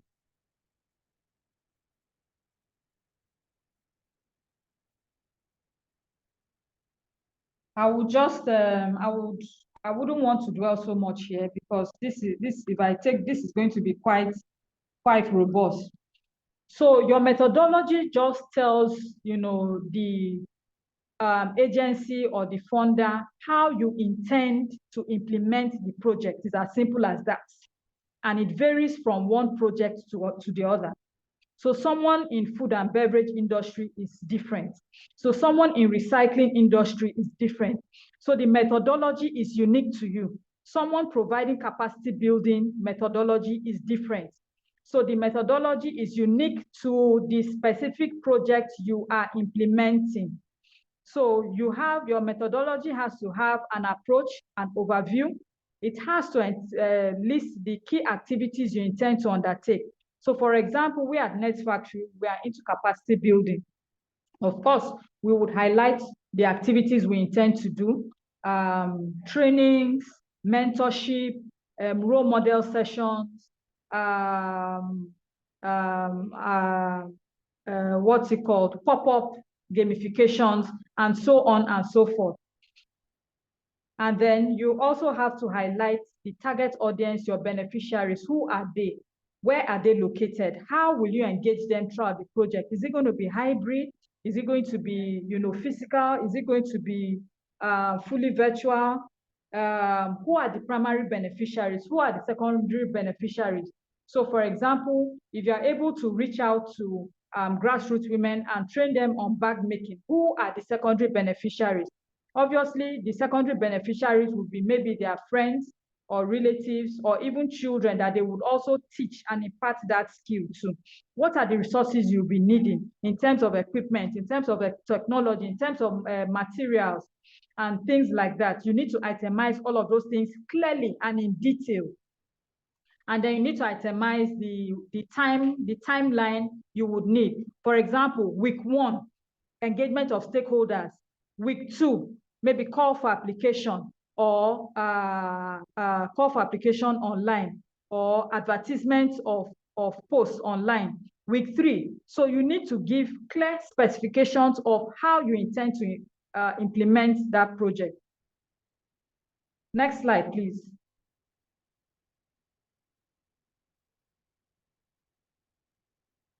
Joseph, please help me with the next slide.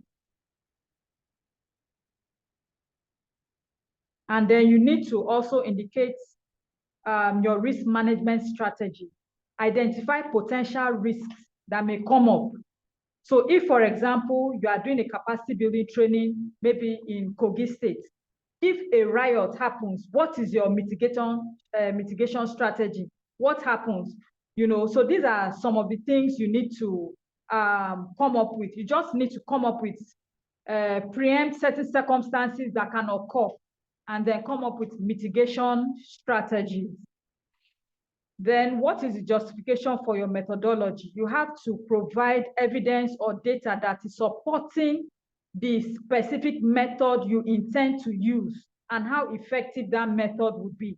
And then also give similar examples of similar examples of successes in similar contexts that you have used previously. Another thing that is very important is your partnerships and collaborations. Funders are always happy to see that you have collaborated or partnered with similar organizations previously to implement projects. They are big on partnerships, they are big on collaborations. So they want to see that you are able to, you know, harmonize with other people so that you can achieve, you know, better and bigger. And then your monitoring and evaluation, key performance indicators have to be highlighted as well. Your data collection tools and methods, and then your reporting feedbacks of the success and in similar contexts where applicable. Next slide, please.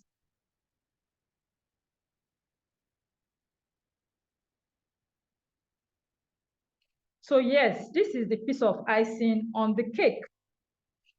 So as potential grant writers, you need to become researchers as well.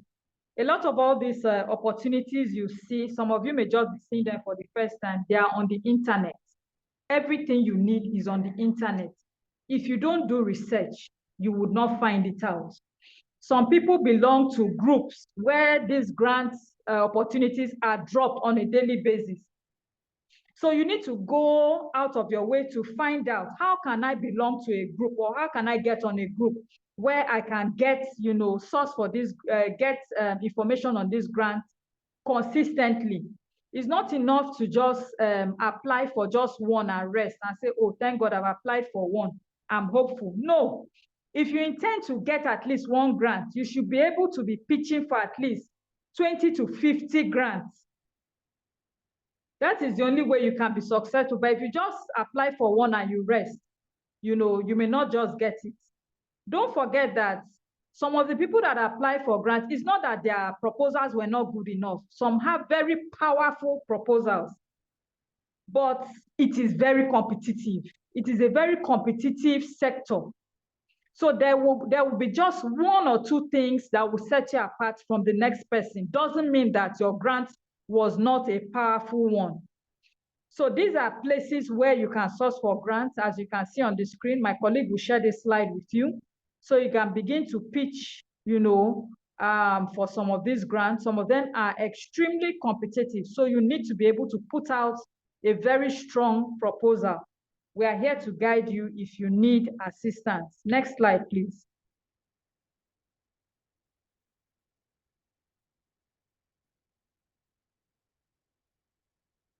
Next slide, still the same thing.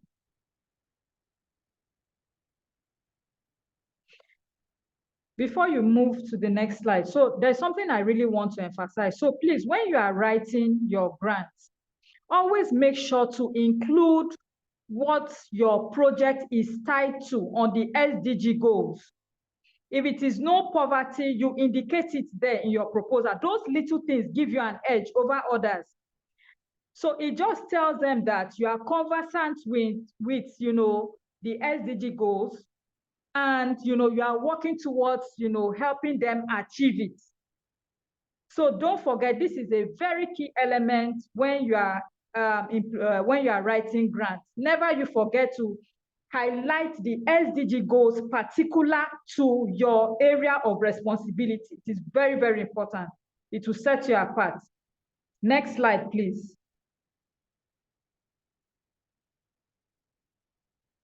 What do you need to apply for grants? You need information, and not just information, you need good information. You need information, you need good information. You need to reach out to people that have been in this business. You need to research, you need to go on platforms. You need to provide supporting documents. For those of you that already have businesses, please, your documentation is very, very key. Documentation is important. Don't work in isolation of documentation, because an opportunity will present itself, and if you are not prepared with the necessary supporting documents, you will miss the opportunity and you may regret it.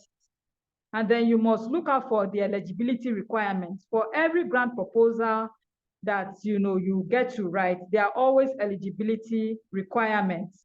So for example, some may say you have to have been in operation for a period of 1 to 5 years. Some will say you have to have been in operation for a period of 7 to 12 years, things like that. So for example, they will say you have to be in the governance sector, you have to maybe be in sustainability angle and things like that. So always look out for eligibility requirements. Don't just apply for grants blindly because there's an opportunity. And then your application needs to be solid.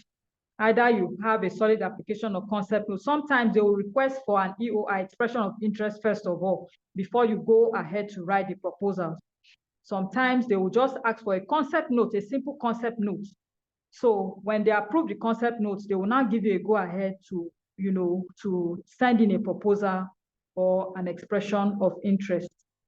So where can you get grant funding opportunities in different communities? There are different Facebook communities, there are different WhatsApp communities, Telegram communities. In fact, I'm on so many Telegram opportunities for different opportunities. It may be an opportunity to go for a conference abroad. It may be an opportunity to apply for a grant. So there are so many opportunities like that that you need to be on. Tech hubs, incubation and acceleration programs. In fact, I noticed, in recent times, when I want to, I don't know if it applies to you, when I want to go on Google, there's something that just pops up. Different, maybe it's because I've set my, my settings is such that I can see different opportunities, different grant opportunities that come up. Some are for companies, some are for individual grants. I will see different when I'm going into my Google to do a Google search. They will pop up before I go into Google. So things like that, you need to be very, very strategic. Newsletters, premium subscription, networking events, Google Alerts, just what I was saying, referrals and recommendation, and then open calls. Sometimes you see those open calls on the internet. Sometimes, you would get those calls through a friend or relation. Sometimes it could be close calls. It could be just people within your network that will just share the opportunity with you. And those things, are not as competitive as the close calls are not as competitive as the open calls. So you need to really be deliberate if you are interested in getting a grant and winning one, not just getting one, but ensuring that you win one. Next slide, please.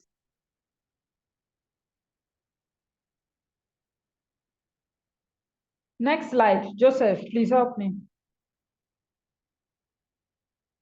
Grant procedure and timeline. So sometimes they would give you 1 month, 3 months, 6 months, 9 months, for the total grant procedure and timeline. Sometimes it may be just a one-off concept note submission or a video pitch. Then if you are successful, they will call you for a second round of application and request for additional documentation. And then sometimes they will now do their due diligence and panel interviews. We've been on a few of these at Net Factory. It could be physical, sometimes it could be virtual. Sometimes it could even be a physical visit. They will come around to see your facility, to see what you do. If you are the type that you say you are into food stuff, you have a store, they would come physically to actually determine that, yes, you have a store that is up and running. And then after that, it will now proceed with agreements. At this stage, you know that you're successful and congratulations are in order. And then, you proceed with the deliverables and onboarding and then award and then the disbursement of the grant. Next slide, please.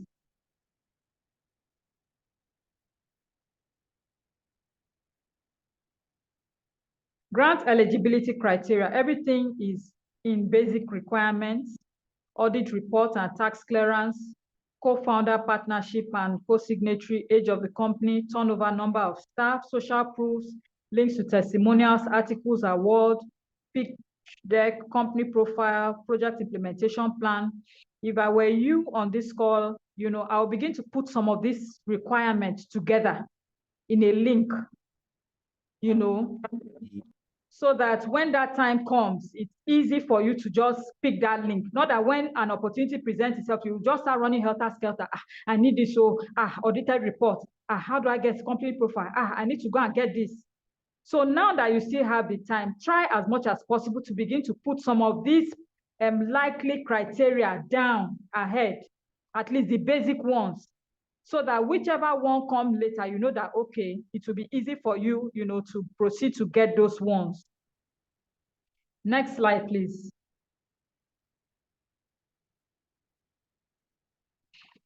Yeah, so this is one of the things that will determine if you are successful in your grants. So a lot of these grants are scored. There is a scorecard for each of these things. They want to see how creative you are. What is the market potential of your business?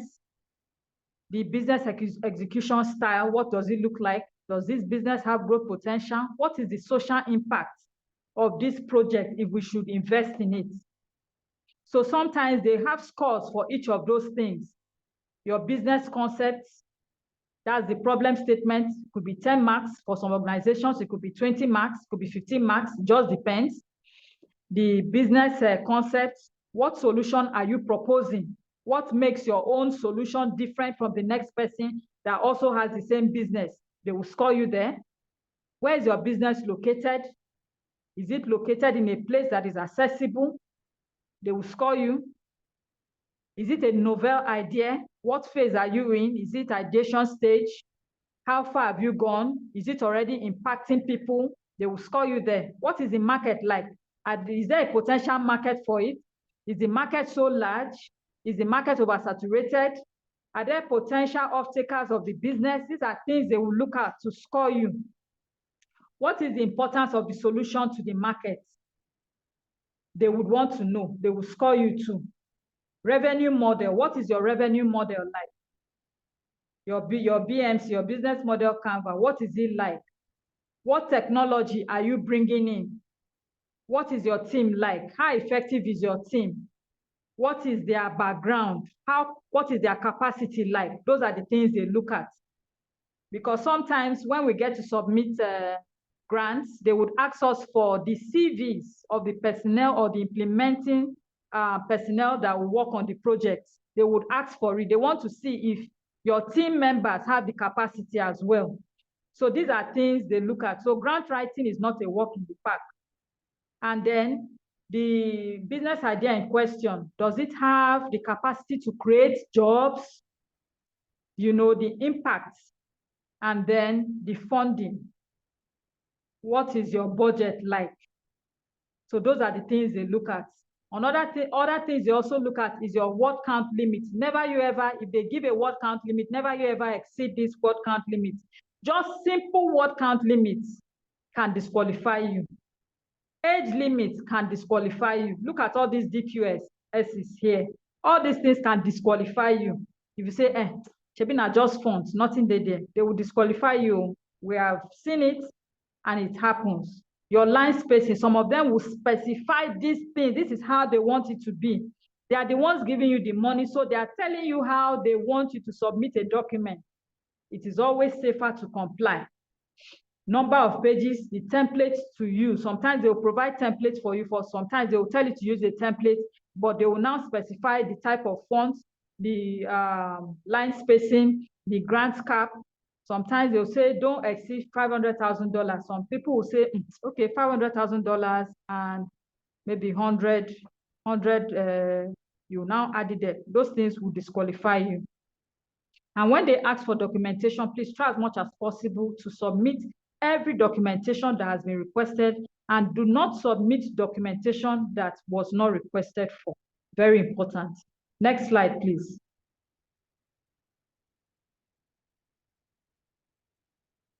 So we have come to the end of this session, and before I, still open the room for questions, my colleague is still on the call. We will take some few questions.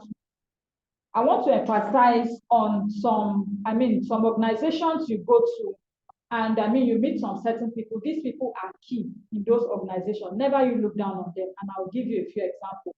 You see those security guards in all those big organizations. Don't look down on them, oh. Don't look down on them. Those security guards, there is nowhere they don't enter in the organization. I hope we know this. You see those office assistants that pass file from one table to the other. or they are the ones that know the schedule of one CEO or the founding partner. Please, they are very, very key. They are strategic. So if you get to network or you get into any of these places, please make friends with these people.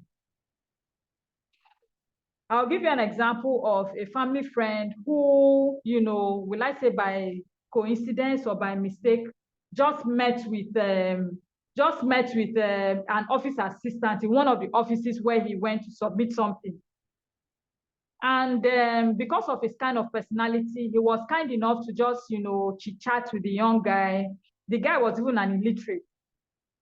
He was speaking in broken English with the young person. What do they do here? How this place be? Da, da, da, da, da. So when the guy saw that he was friendly, do you know what the guy did? He gave him a complimentary card. He said, he now spoke in the dialect that this guy is his brother, that he should just take this complimentary card and go there, that the guy will give him the business. Do you know, my brothers and sisters, this guy took this card to CBN headquarters in Abuja. That was how they gave this guy a job there. He retired as a senior, one of their senior executives there. He retired having, properties all over Abuja and all over other states in the country. From where? Office assistants. Don't look down on these people. The kind of power these people have. Even regular staff don't have it. Even the cleaning staff, they go into boardrooms, they clean those places, they hear discussions. They are the ones that can give you the information you're looking for.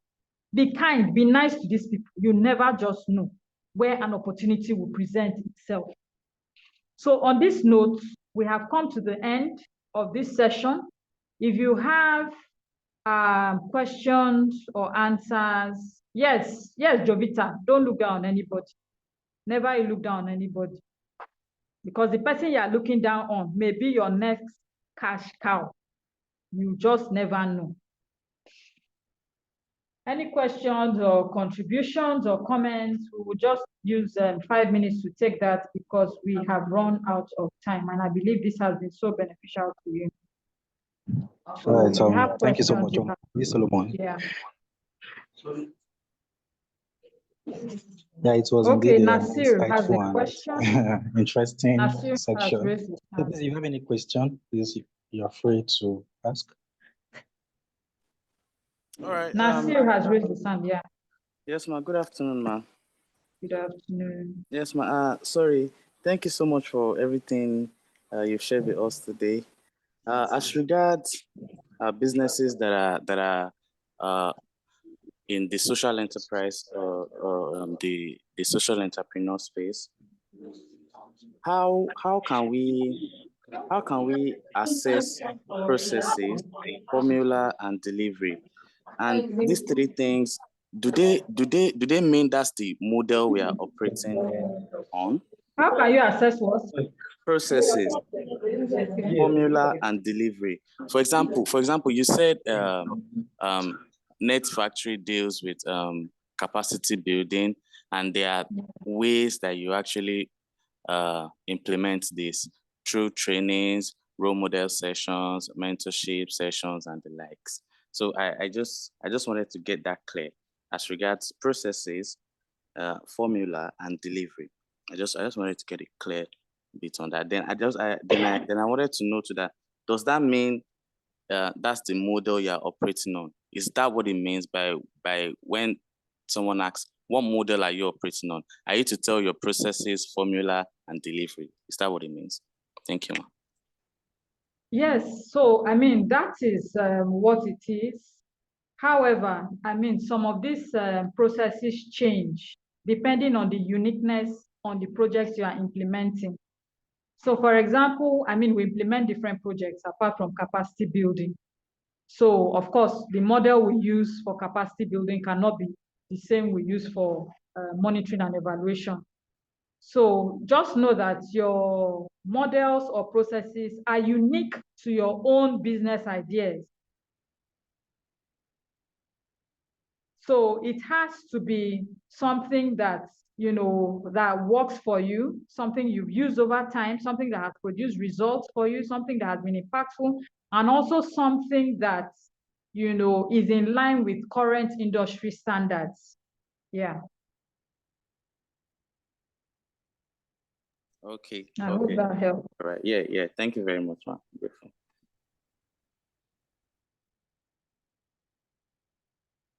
Solomon, over to you. There are no other questions. Hello, there's a question, ma. Okay. Hello, ma. So Yes, thank you please. very much for that engaging session. Thank you very much, ma. So I want to ask that, in grants writing, there is what we call table of content. So just like a pitch deck. So I want to ask that what you have just highlighted for us through your slides now, are they the right structure? How you have to structure your content, your table, the table of content, or there is a particular way that the table of content of grant writing will be. So if there is one that is different from what we have just got, I would have loved that if you can share us the so we can know how to properly arrange those items. So if there is a particular structured table of content which is used for a grant writing, if you can share it with us so that we can know how to fit in some of our works. So thank you, ma'am. Okay. So in terms of table of content, some things are standard, some things are basic, and then some things change. Why I would say some things change is because sometimes the agencies or the partners, they get to send you their own templates, which is different from the format you are used to. So for example, a good proposal should have an introduction. For some others, it would have an executive summary, it would have an introduction, it would have a problem statement or justification, it would have project goals and objectives, it would have methodology. For some, they would ask you not to put the budget in the proposal. For some, they will ask you to include the budget in the proposal. So that's why sometimes it's different. Sometimes you will have to do that budget separately. Then you now have, the methodology, which includes, how you intend to implement the project, milestone, timelines, expected outcomes, sustainability, conclusion, and so on and so forth. So it's unique to the proposal in question.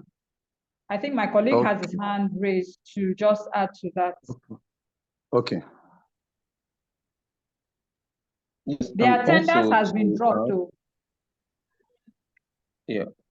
Also to add, sometimes you don't, like my colleague has rightly mentioned, each funders has different ways they want you to fill out their application. However, if you are looking for maybe standard one where you just maybe see the opportunity and they say submit your proposal there, you can literally follow that template that we've given. And another thing is you should also take note of something like the word limit too. They'll tell you not more than 200 words, not more than 150, or not less than 500. So you must find ways to reach this word limit and not exceed it if they give you at all. Yeah, so that template, you can literally follow the template, but if you are not to follow the template, you must look at what the funder provided and work exactly with what they asked for. Okay, so sorry, sir. There's another question that arises from that, sir. So I want to ask that the differences. Is there any differences between the project writing, the grants writing, and a business plan? Because I could see that there are some of business plans features like items that are embedded in that your grant writing stuff. So I want to ask that is it a different thing entirely, or it is similar to each other? Okay, yes. They are very similar, but they are not the same thing. So proposal, like it says, you are pitching for an opportunity to get. Business plan will contain your business model. And though your proposal sometimes can contain business model, but you don't go into detail on how you want to make revenue, how you want to make profits. But your business plan, which could also be in form of a pitch deck, can contain your business model how you hope to raise revenue, how you hope to see that the business is sustained. And also it will contain, yes, likely to contain those so that you give them a context as to, okay, this business, is it fundable? Is it what? Because most time when you write a proposal and you submit it, they like the idea, but it does not give them a decision if they should fund it just based on what you've written for small business like what we are dealing with now, right? So, and small businesses, sometimes you don't get a chance to say, okay, come for a review. Sometimes they just go through it because the business, most time they judge you based on the business model, right? Okay, what are the chances of making revenue? How can it be sustained? So once that is done, they just say, okay, this person have won it. But when it comes to some high level proposal like that, you now go to the next stage where they interview each of the people that submitted the proposal and say, okay, now let's hear from you. What is it that you want to do? That's where they will now ask, what is your business model like, right? So so they are different. Okay, thank you, sir. Thank you. Please, I have a question.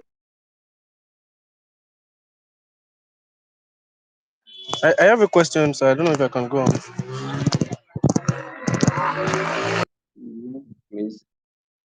Please go ahead. That Okay, will be the so last thank you. question for this session. All right, thank you, ma. Okay, so it's about financial statements. Right, so I think I really have vision with that. Number one, from the financial projections. Okay, what I do, okay, I produce musical instruments, and which seems to need a lot of funding. But then in Nigeria has the highest local resources for this thing. In fact, we possess the best tools to produce musical instruments in the world.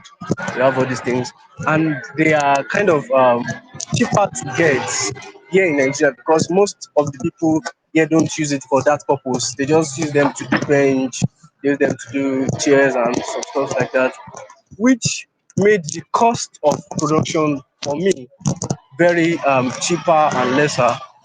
Now, to write financial projections and all these things for grants that are in dollars has been an issue for me because um, writing the conversion rate of the cost of these things naturally in Nigeria is too small for them. I don't know if you get what I'm saying. Like I'm applying for a $10,000 grant now, and what I'm actually writing is just around $2,000 or $1,000.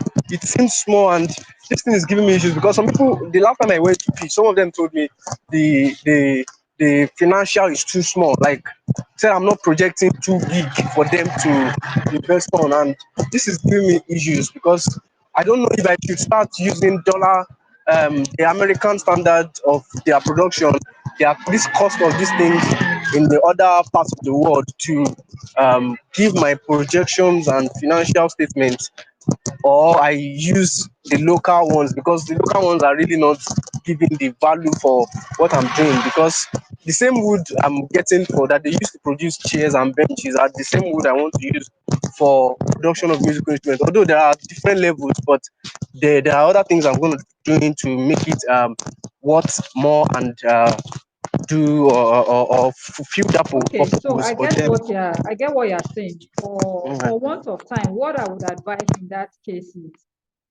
yes, we've seen cases like that. So what you can do is, say for example, maybe the actual amount is maybe 500,000 naira for a particular item, that you need to use. You can mark it up. You mark it up because, the economy that we have now, you can't say what would happen tomorrow or what will be the cost of that item tomorrow.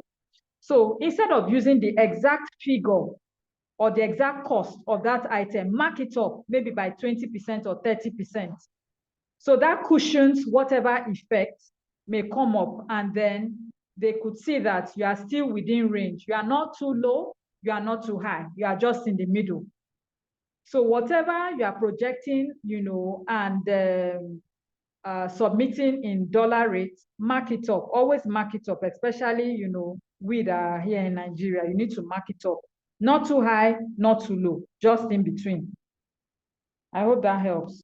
Yes, ma. So well, ma. Thank you, ma. And secondly, I want to know: is it best to have your financial statement in Excel format or in tables in the grants and the proposals and business plans? So for budgets, always do your budget in an Excel format. That's the standard. So always ensure that except otherwise stated by the funder, but always ensure your budget is done on an Excel sheet. So yes. Okay, ma. Thank you so much, ma. You have answered my question. Solomon, over to you. All right. Thank you, Omar. Thank you, Joseph, for that inspiring and insightful section. Okay, so I want to believe everybody here has filled out the attendance form. Yes, sir. No. Okay. So is there anybody here who has not filled out the form? Okay, someone said no. Okay. I'll just put it up on the chat box again. So please ensure you fill it out before we wrap up for call it today. I'll do that again. So look out for the attendant link.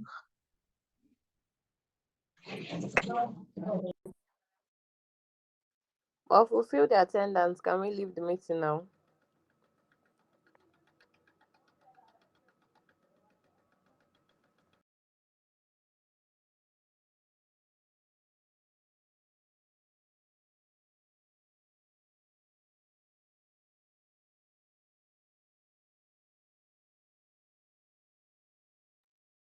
Okay, please confirm you can see the attendance link for the person who said he has not filled out the form.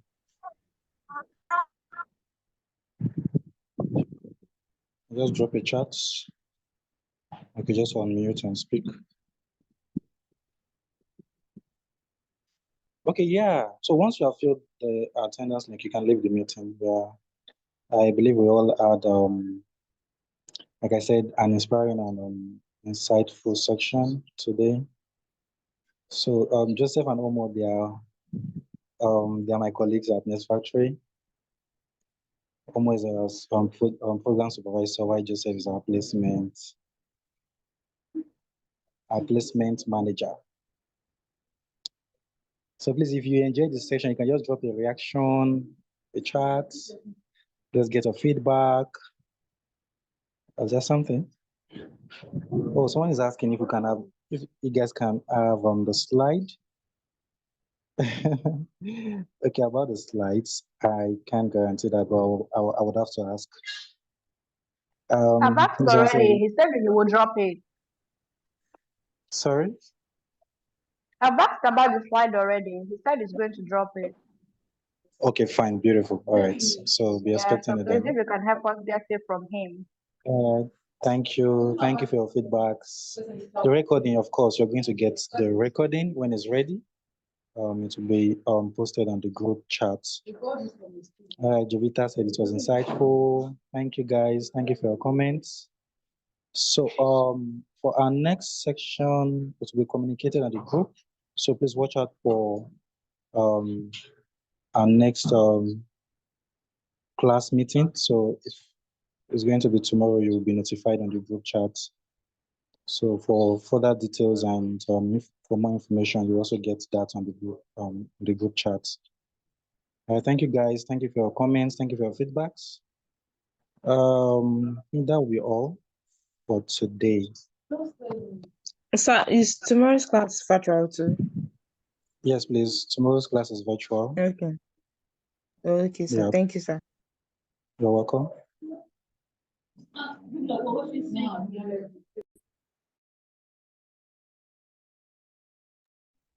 Okay, so Joseph's LinkedIn. Okay, Joseph, because Joseph just dropped the chat now. That's his LinkedIn name. You can, follow him up or add him up on LinkedIn. Joseph Waribugu. That's his name on LinkedIn. Okay.